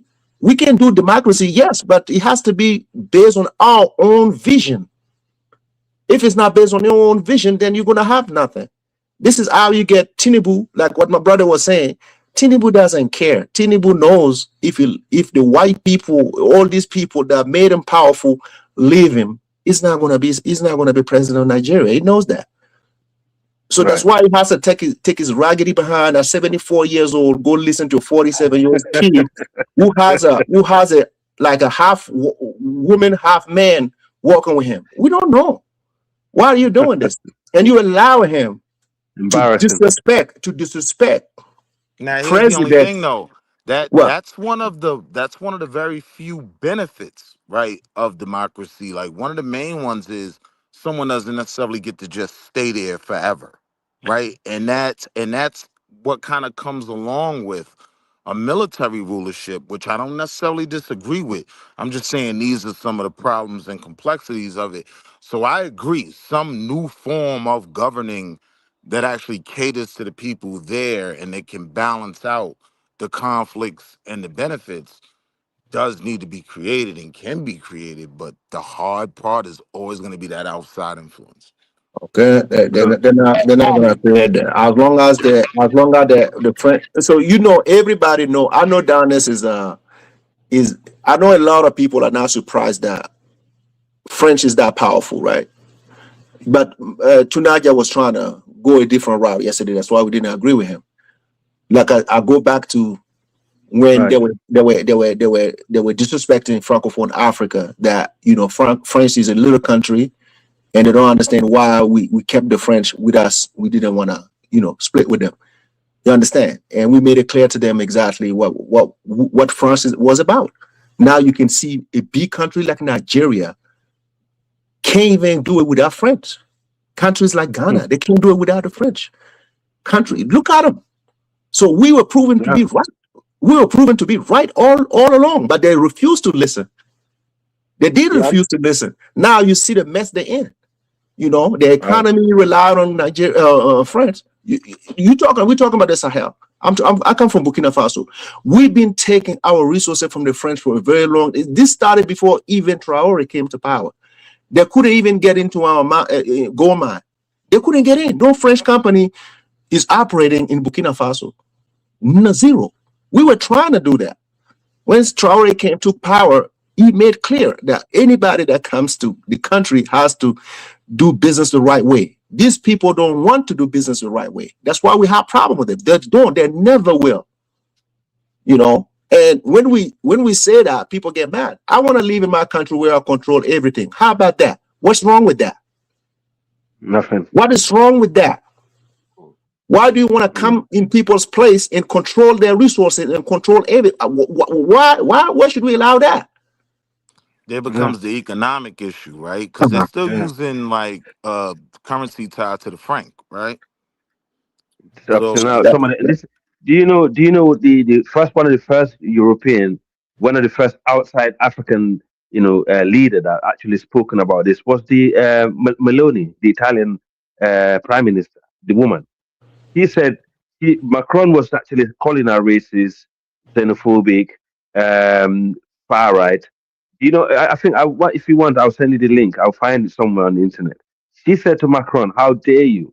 You've been exploiting Niger Republic uranium and powering, lighting up Europe for centuries. These people can't even afford to survive, and kids are dying mining uranium and stuff like that. And these people are running from their country to come to my country, and you're calling me a racist? Are you actually That's kidding me?" Hey, can I say something? Can that I say will tell something? you. Yeah. That will tell you that this French is going So, to kiss brutal chick. in Africa, These French people, they are very trickish. oh, They Very poison. They bastard. poison. They Yeah. poison. Elijah, it's next. It's you next. Yeah, it's Okay, you next, sorry. Elijah. Yeah, go on. It's time. Okay, Like, make a point. they poison. They poison maybe the you don't Niger children with uranium. Those Yeah. dust they mad, know. right? Nigeria, They did that. The Exactly. tribes are Exactly. saying there are some tribes. There are some tribes in those territories that can just you guys poison hear with me? uranium there. So Right. France is hold up, always the playing this brother in kind the of. back trying to say something. Can Okay, you hear sorry. me? Okay, sorry. Okay. This is the thing. I mean, the problem is, even if you don't see France in Burkina Faso, the companies that are there, French, these people hide their companies. They will go to They're Canada tied to the and franc. register Yeah. there as a Canadian. They will do that. These Mm. Europeans, when they come to They were Africa, paying taxes to French hold on, while operating. my friend, let me finish. When you're talking, I Oh will no, finish for go you. ahead, bro. All right. We So can't even hear you though. Yeah, you're okay. crackling, Elijah. Your Seriously. mic is kind of bad, Yeah, your mic is bad. but I Adjust agree with Can what you hear me where he now? was going. It's much That better. was It's my better. Yeah, point. Can you hear me now? Even Much better now, now. the currency yes, It's should yes, be better. tied to the franc. That's yes, Okay. problematic All yes. right. on economics. Okay. This is the thing. You better. You better. Let me hold on. So in Africa, if you don't see French Mm. company in francophone countries, you will see Mm. Canadians. They register under those people. Yeah. Australians, they make a deal to hide their, Yes, dirty work. yes, Europeans, no matter what, they're all the same when it comes to Africa. That's what we need to understand. yes. And then we Absolutely. Africa, hold on, Africans, for example, Nigeria don't have a foreign policy. Nigeria comes, it's an individual society. South Africa, I mean, Yeah. I criticize them, but South Africa has a policy. You see, South Africa, even little problem they have with France, their president didn't go there. If that was in Nigeria, they don't care. They will go. Look, I mean, even in Nigeria is an individual country. Nobody care about the Nigerian state. They don't. The ruling class, individual citizens. They don't care. That's why Nigeria never had a foreign policy. Nigeria don't even have a foreign policy over West Africa. If you are Yeah. regional No. power, you're supposed to have a policy for your region. But they allow anybody to come there, screw anybody. They don't have Yeah. any moral That's a ground fact. to be feel like, hey, Well said. I'm from Well this region. said. Let me finish, man. So, So, okay, this is the problem. And then even in West Africa, I mean, me, you, and other people, other West Africans, we are individual. We embrace individual success. We don't have a collective. East Africa, Kenya, even they do protests, but those protests are funded by NGOs, outsiders. You see this conference, France has a military base there. You don't see no Kenyan protesting, right? We all know that. But any program you see them protesting in Africa, any protest in Africa, I look at it, who's funding it?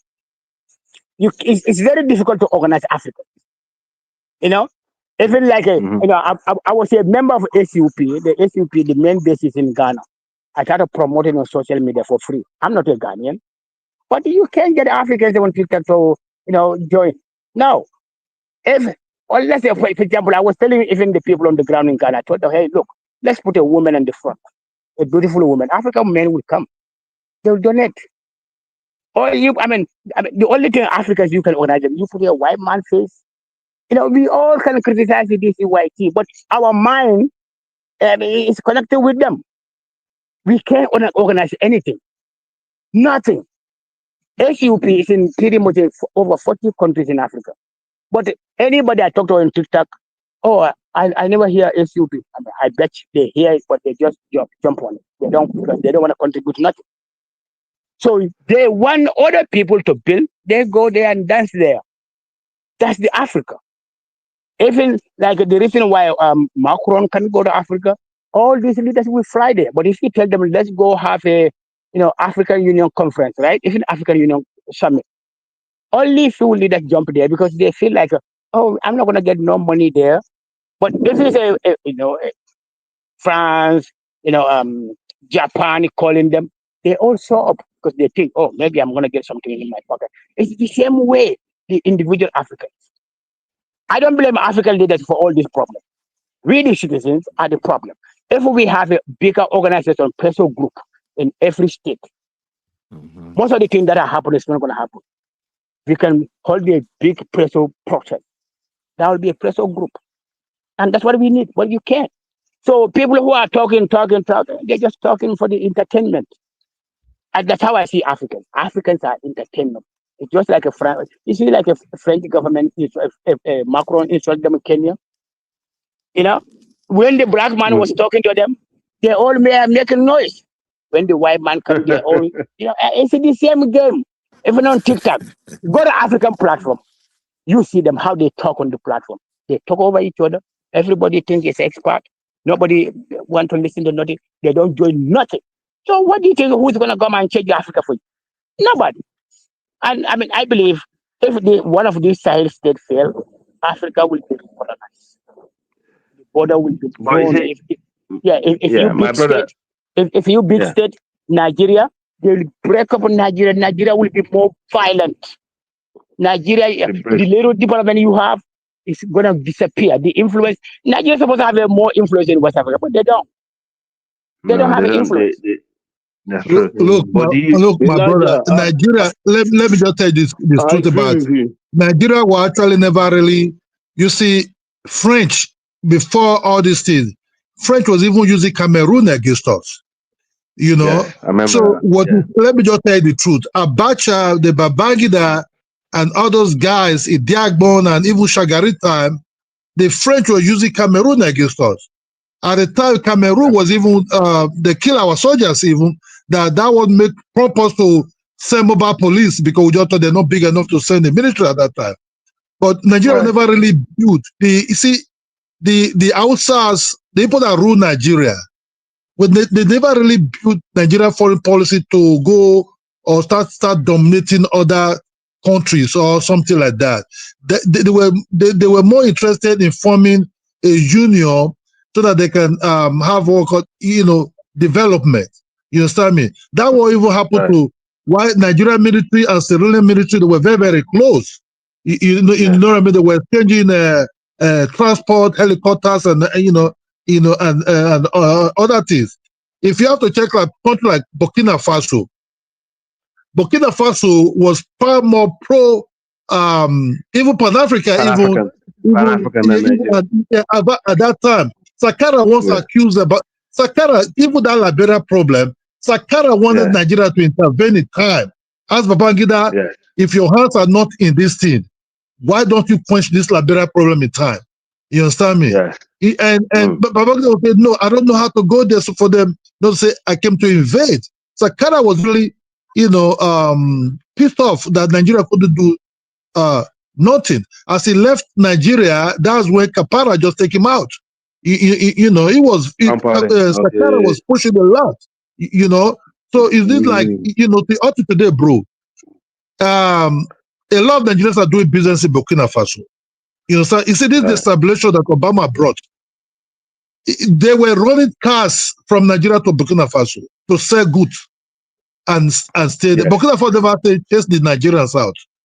You understand me? No, that will never happen, Kidola. That will never happen. They was really close. So what I'm telling you right now, bro, I saw a guy from Burkina Faso, and that guy was a very nice guy. we sit, we talk, Yeah. and nothing with Yeah. nothing with explain together. Even when it's married to a French white woman, and it actually bring my eyes open a lot about Burkina Faso. You understand me? Right. I say, as how do you know Nigeria the first time? He said, yeah, they come to Burkina Faso to do business. They wear jeans, they wear baseball cap, you know, they wear sneakers, you know. They will come, they'll just drive with Peugeot and come to that place. So what I'm trying to Peugeot, say yes. is, Ola, sorry to cut you off. Most of the Peugeot that we have in West Africa, they used to assemble them in Nigeria. That's most of the Peugeot. Yes. my brother, I we were remember having that. peace. We were having peace in West Africa. Nigerians were in Gambia. Nigerians were in Sierra Sierra Leone. Leone. A lot. You know, until this guy came and, you know, dissolve everything and spoil everything. Yeah, today's no military coup be happening in West Africa. But they will always come together. They will always come I together. hear. Yeah, sorry to cut you off, Ola. Also, I hear the French was talk about, behind the Biafra. Yeah, also I hear the French were behind the Biafra war because they're the one that they were the one. They were the ones supplying the weapons.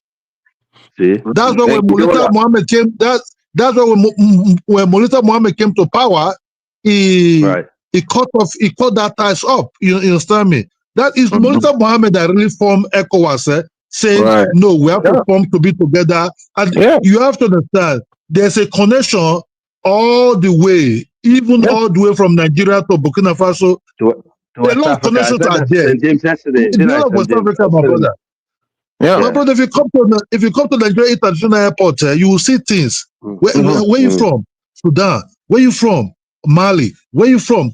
The agbada we wear in Nigeria most of the time are being sold by the Senegalese and these Malians and the Niger. Most of the cotton that you see they wear in Nigeria used to come from Burkina Faso. Right. Yeah, that's what I'm saying. You know, so there's a very deep connection. There used to be a lot of trade going on between the region. You know, You talk to a Nigerian. You talk to a Nigerian in Burkina Faso, he would not even understand why we are bringing French to do anything. Nigeria's mind in the other continent is like, let's take over, let's do it ourselves. That's why I'm confused when this thing happened and I'm seeing certain people act a certain way.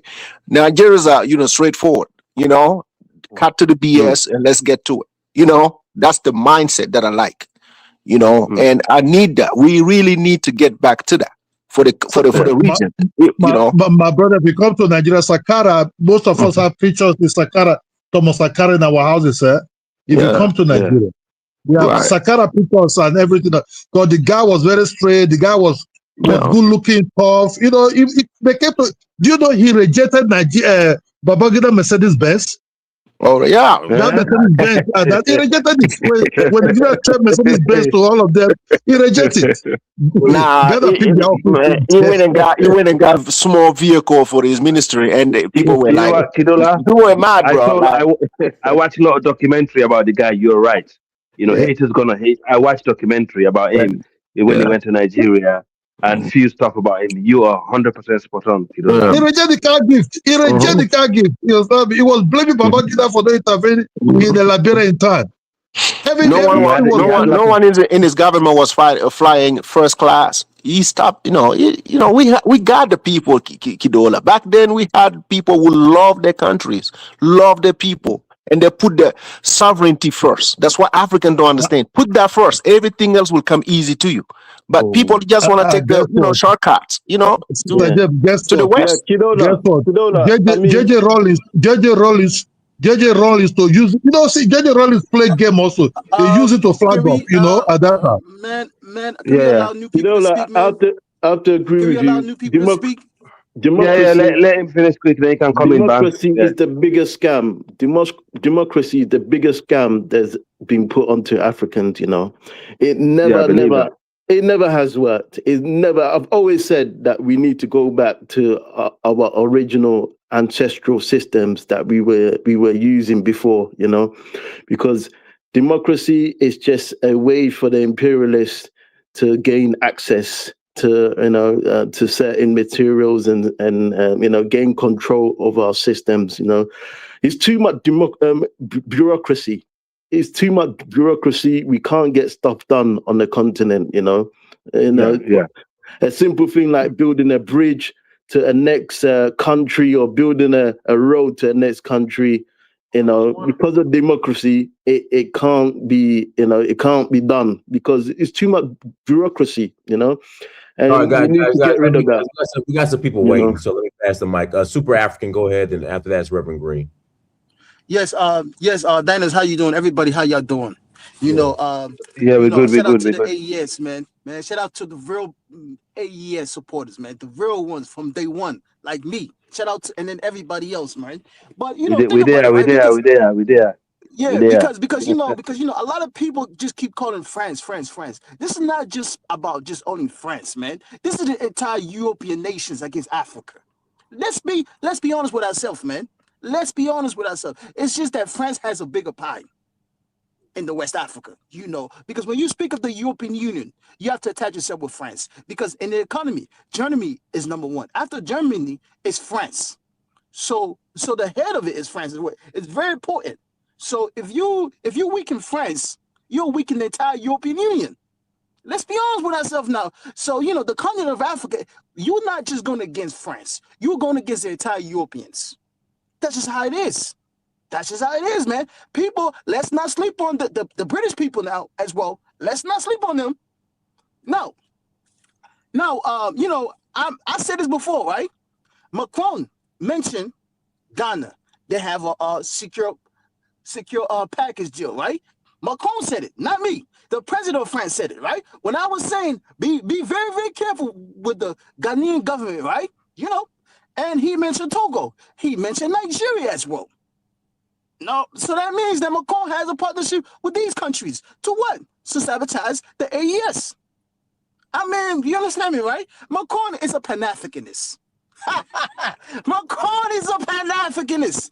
St. James, you mentioned a little bit about this, right? Because it looks like the plan for Mali, right? A couple weeks ago, about 3 weeks now, right? It was to unalive Assimi Goïta, right? Bring in a new regime. With that new regime now, they would have did what they had to do, right? And then a couple weeks later, when you had this African summit, it was celebrated. Absolutely. That was the plan. This was the party. This was supposed to be the party.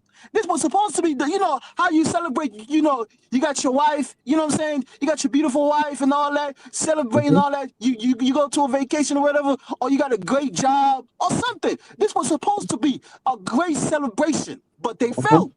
They felt. People forget it now. This is not about France alone. This is about the entire European countries.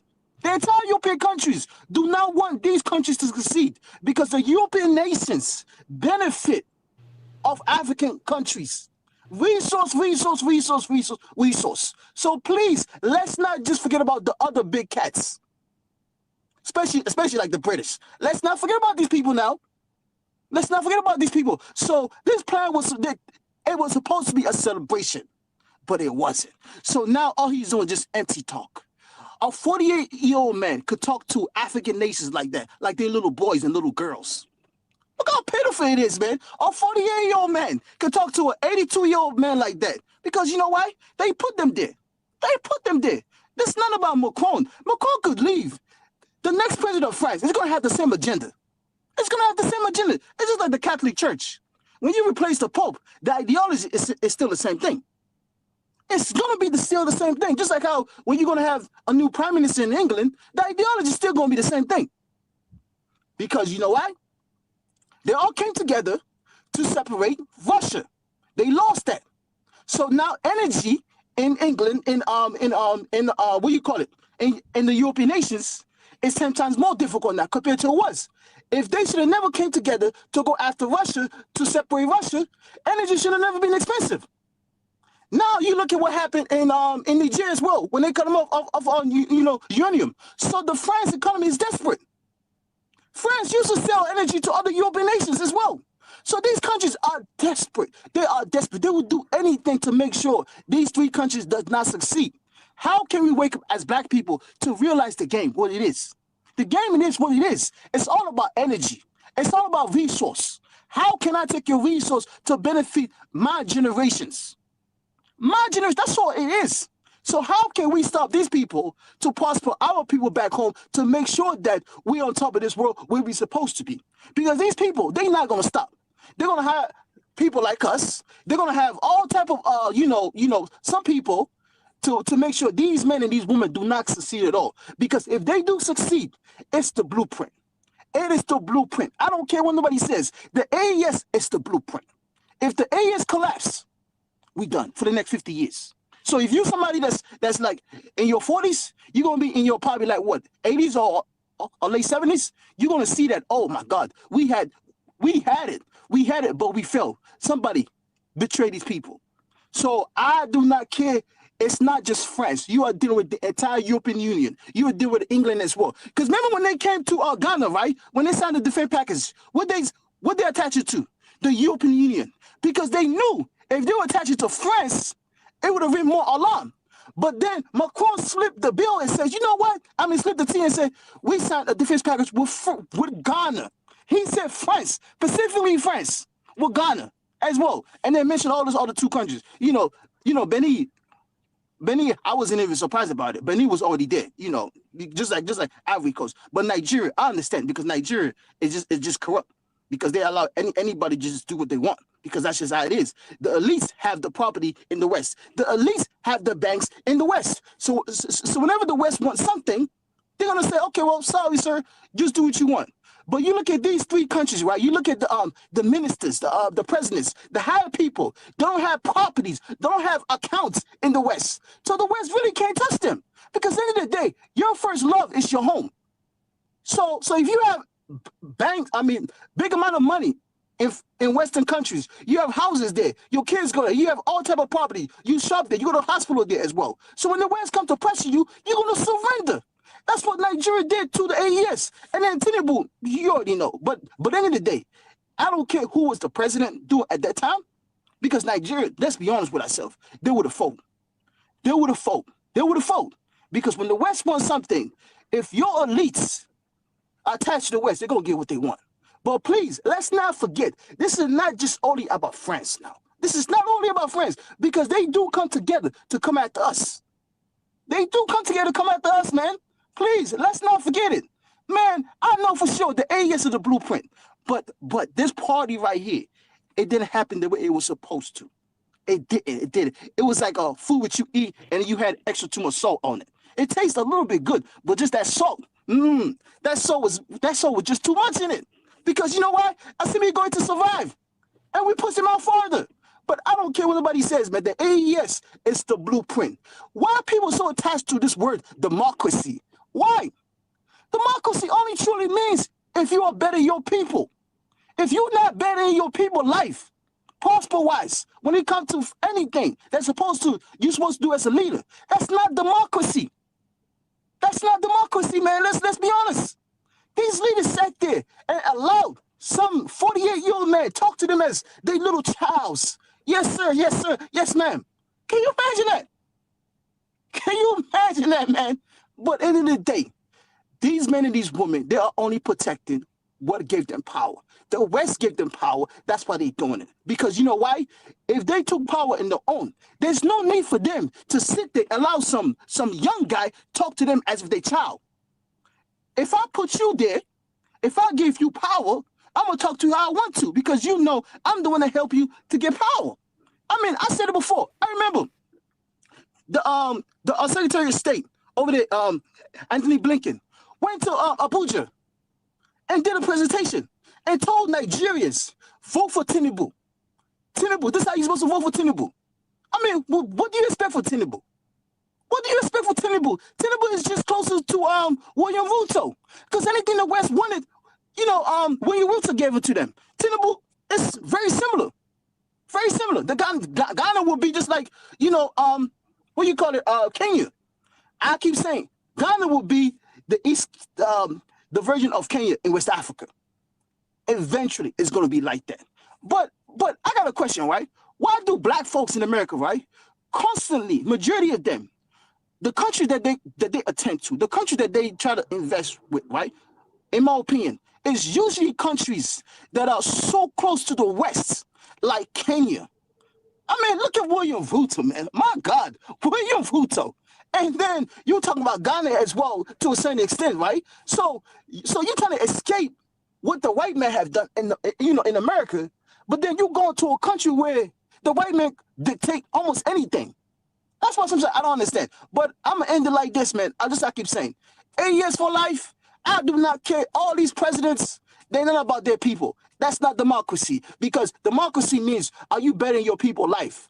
Do you put your people interest first? That's what democracy is. So people, stop trying to come up here, trying to persuade us about democracy, all that. No. Forget that. Because at the end of the day, you're not about democracy. You're only about your interest, your personal interest, which is what? Get wealthy, have your kids in overseas, and all that. You're not about development at all. All these leaders, the last 20 years, right? They knew Africa needed infrastructures. They knew Africa needed energy.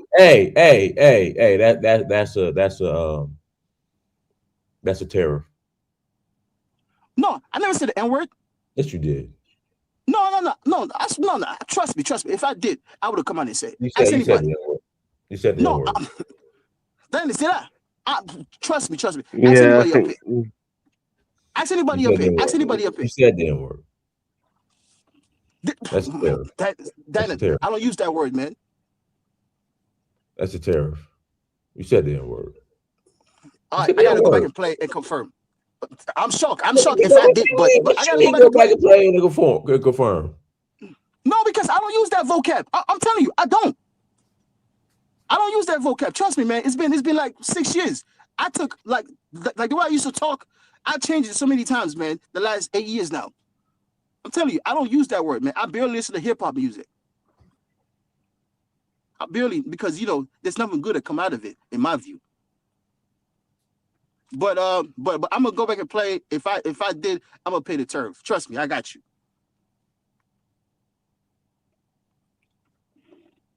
That's what's up, man. Yeah, but St. James, man, shout out to the AES, man. They're our savior in West Africa.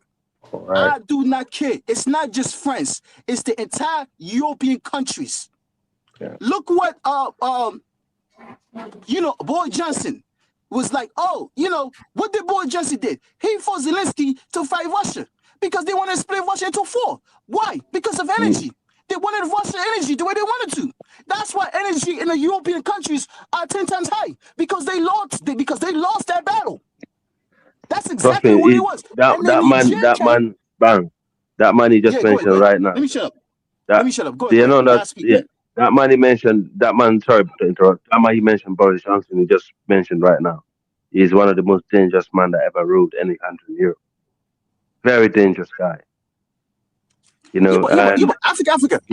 The thing is this, right? What we got to understand is this, right? It don't matter who's the prime minister or who's the president of these countries. It is the same agenda. How can we suppress Africans to get what we want? That's why I use the word as a like the Catholic organization, right? It don't matter who's the Pope. The ideology is still the same thing.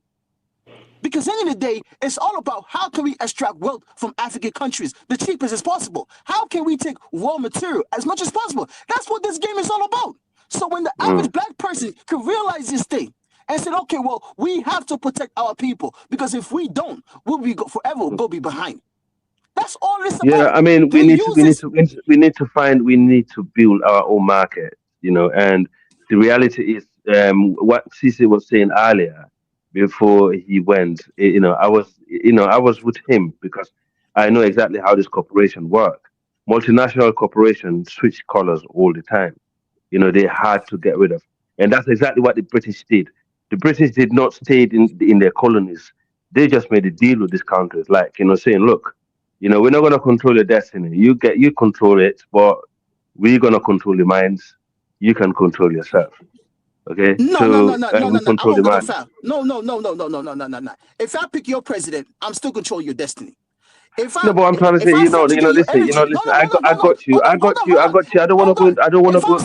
I don't subjugating, want to go that deep. But okay. if I'm taking your energy, your resources the way I want to, I'm technically subjugating you. I'm technically dictating your destiny. But what I'm trying to Come say, on what now, I'm no, trying is no, it no. different from it.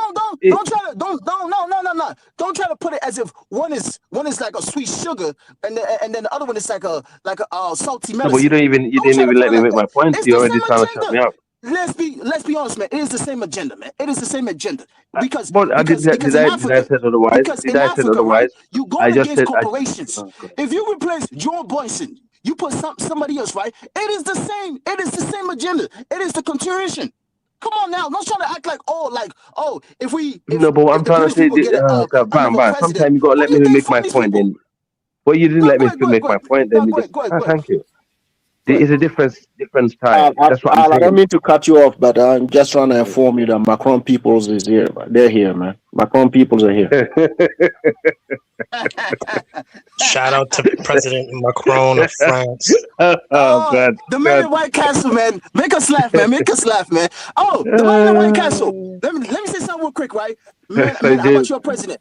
Donald Trump just landed in China, right? Donald Trump just landed in China, right? With he took like billionaires, right? I think Elon Musk, the CEO of Apple, some higher representative of BlackRock, and all these corporation, right? Like I'm talking about corporation that's probably like over something amount of trillion of dollars, right? The man in the White Castle, every single one of these people, half of them were never here when they created the 13 colonies. Half of them are immigrants as well. And then also, every single one of them, 95% of them are white Europeans, except for one Asian man. So where is your people at? Somebody that think like you. Somebody that think like you, they come up here and worship so-called America. The president is technically an anchor baby. You understand me, right? Half of those people, corporation-wise, look it up, let look it him up. speak If you anyway. don't believe But me, let him speak half of now. those people are Let's hear what technically he's saying. immigrant. Tunaja was So I'm here. trying to hear. All right. Yeah. If I Yeah, can I know, address it. So Let what Tunaja would him, was you let like him me get here. in. to Since what there's would you like me nobody, to address? That was a hold on, loaded hold on, hold on. question. No, let the man Hold in the on. White Castle respond, man. White I Castle, will go I ahead, I thought will I please was there respond. before him. He's not No, in no, the hold White on. Castle. Look, Tunaja, man, guy, sorry, sorry. let Reverend Green talk. Then after that, it's too Niger. Then we gotta close out. Go ahead, Reverend Green. thank you, Mr. Dynas. Good evening, panel. Rise and shine, proud Americans. This is Reverend Green, the man in the high castle, broadcasting live from May 13th, 2036, where I'm from in my alternate timeline. I hear today it's May 13th, 2026 in your timeline. And yes, it is true that Macron is the first Pan-African to admit that he's a Pan-African from Europe. And this is true. If you could be a white Babalao, which is true, what makes you think you can't become Say that again, Bible out. yes, you could be a white Babalao. At But at least the same at time, least we're gonna end the show with some comedy vibes. so if you're doing things for Africa, even from far away, you are a Pan-Africanist. And he's doing all he can. Africa does not want to do what Prince they wine want. that got you talking like that this morning? So thank God for delineation. Delineation has been ordained by the Almighty, the Most High God, Jesus Christ. I thought it was Macron. I want to thank and say prayer to all those who are spreading this delineation. Delineation is the way. Delineation is the key. Delineation is holy. Also, President Trump being out there in China, that's only furthers delineation. See, you look at things as black, white, yellow, green. The man in the high castle see things how they are. This furthers delineation. This accelerates it. Thank you very much. And by tomorrow, what you're gonna see for the week of the 18th, you're gonna see DIA, the Dow Jones Industrial. You're gonna see that go to, I'd say 580. Mm. They'll be approaching 580 before the end of the month. Yeah. This is what the type of business President Trump is bringing. Nvidia's getting on board. Nvidia's getting on board right now. And Macron said that to you? They'll be here with their new headquarters in 2 years. Many the high castle. Do you know why Nvidia CEO travel over there in China? Do you want to really know why? I tell you why. I can speak on this. Go look it up. Go look it up. The reason I why can speak on this. The reason why Nvidia CEO traveled to China, right, is because when Joe Biden came, right, he sanctioned I think it was Trump or Joe Biden, but it was one of them that sanctioned Nvidia not to sell chips to China, right? And then later on, China create their own. So then it backfired because Nvidia used to make billions of dollars in the China market. So then the company of Nvidia then crashed because they need access to the Chinese market. So now the CEO is traveling to China to sign a new deal. That's why he's there. That's the reason why he's there, because of the deal, because of when the United States government sanctioned Nvidia not to sell chips to China, then the Chinese chips makers then create their own. So now Nvidia could not access their market no more. They lost billions of dollars. That's why he's there. You understand me, right? So he's not there for your people. Nvidia is doing fine without He's not there for your black people.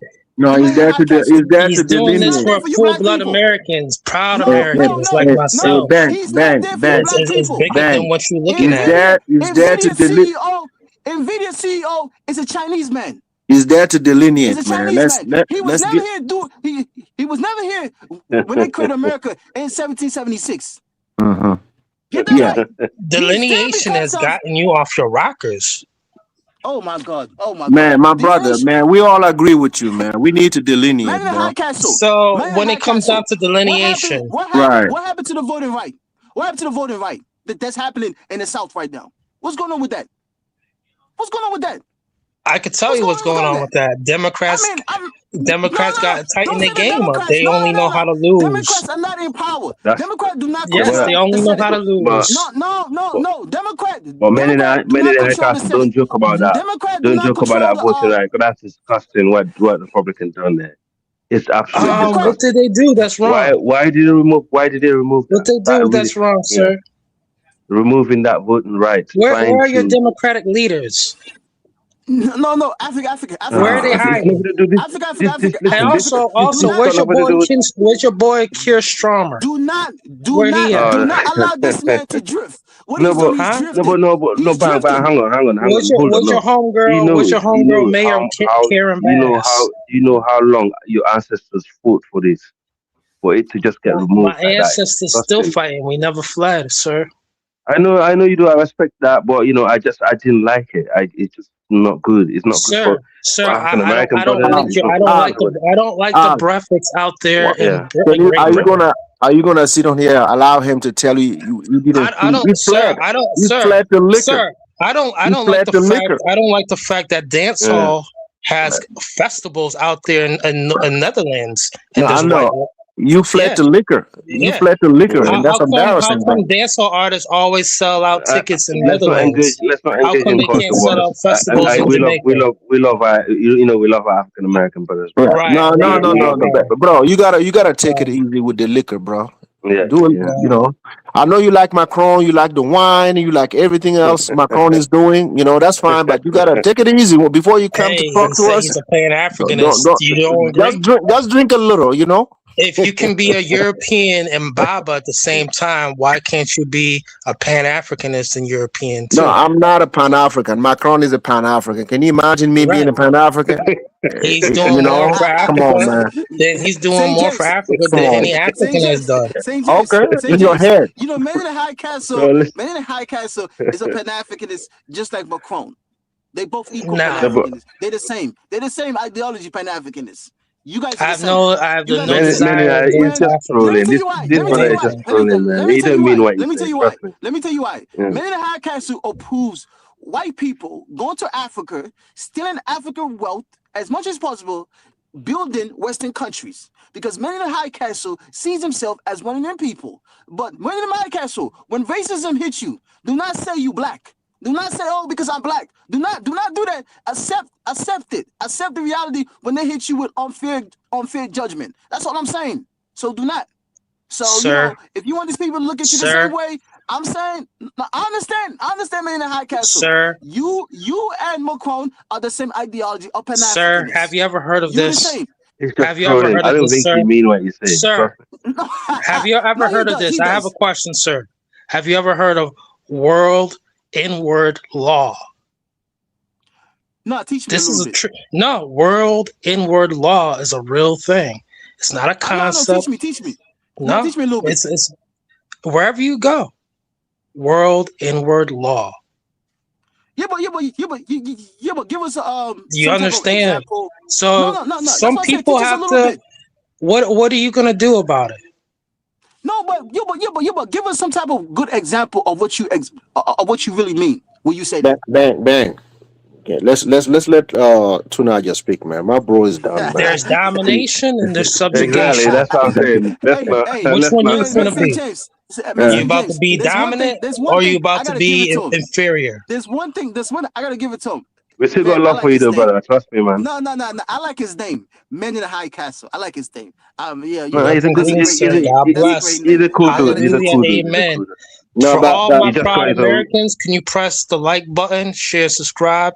If I was ever travel to Africa without my black sister with me, my companion, I would definitely hit up brother Dinus to get the best tour guides I can and stay safe out there.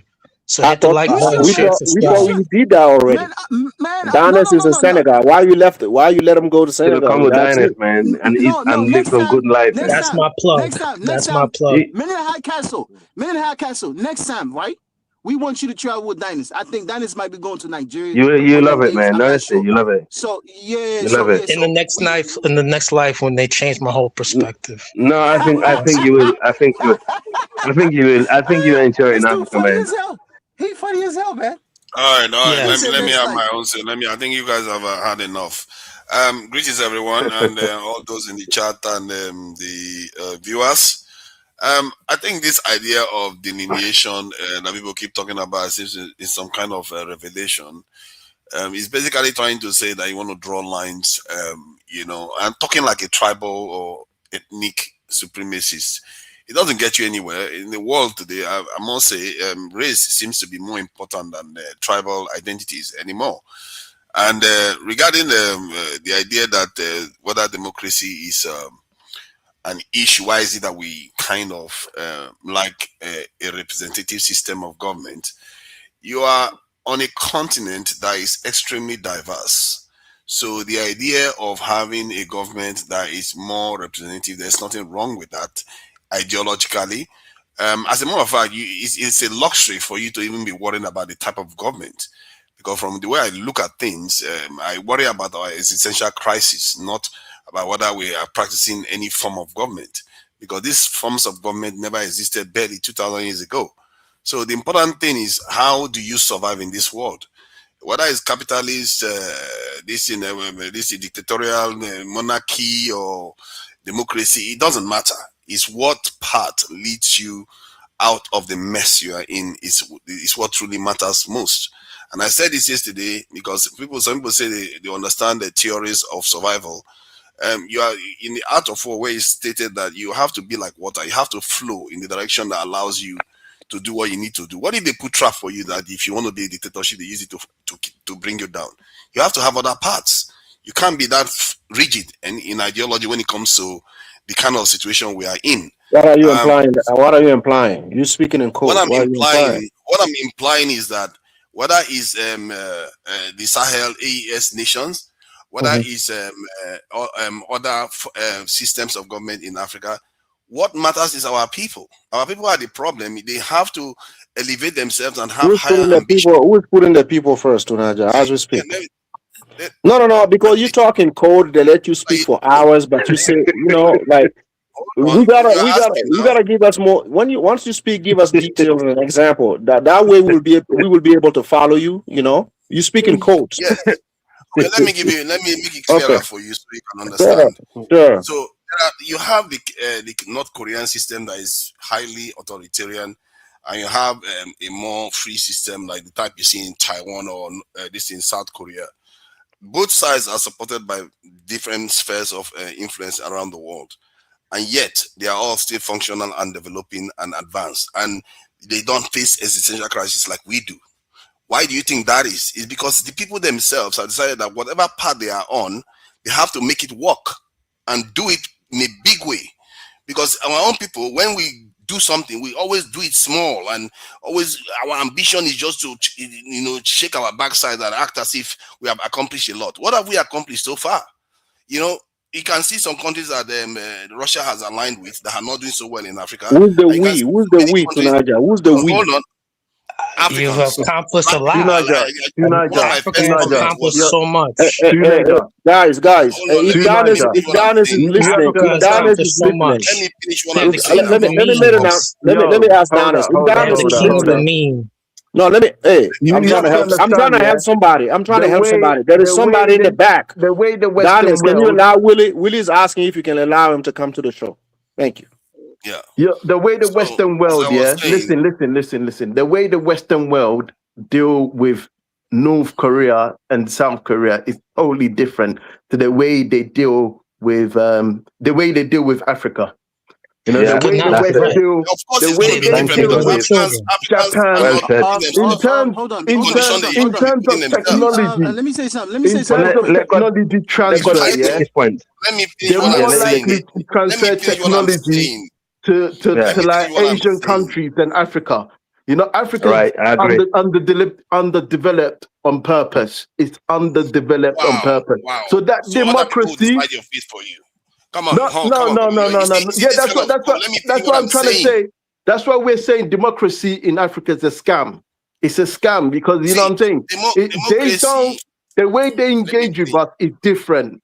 It's The different AES is from a the scam, others. and you know it. Let me finish. Let me see. Tunaja, you change a lot, You change your views, man. You keep flip-flopping. 1 minute you're this. Democracy or authoritarian government can always work. All of them, even the one from Saudi Arabia, they are all working. You are missing the point if you are looking at the political system. At the core of it is how you can be able to assert your power. And if you cannot assert power in any way, then forget it. If the AES remains as weak as they are, and terrorists is almost trying to overwhelm them over and over again, then they are going to have a problem before long. That's why we're saying. That's why we're saying it's a scam because you can't assert the power. becomes Al Qaeda. That's why we're saying democracy is a scam because the power AES is is just not Al Qaeda. asserted there.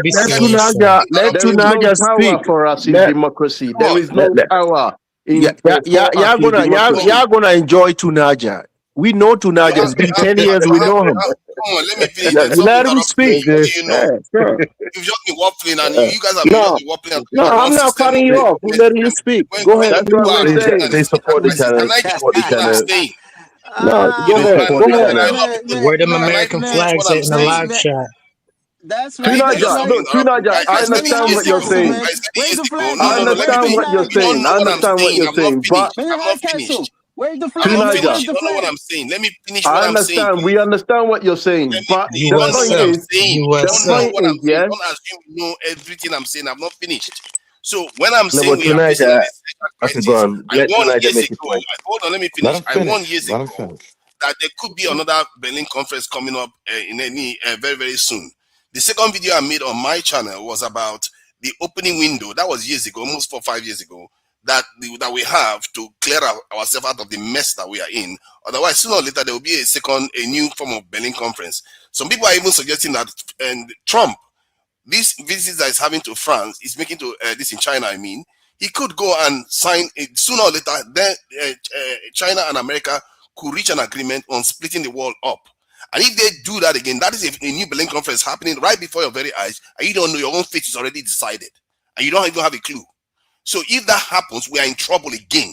And this is why when we talk about we're gonna be having neo cars coming out over here in the United States. Let him land. Let me finish what I'm saying.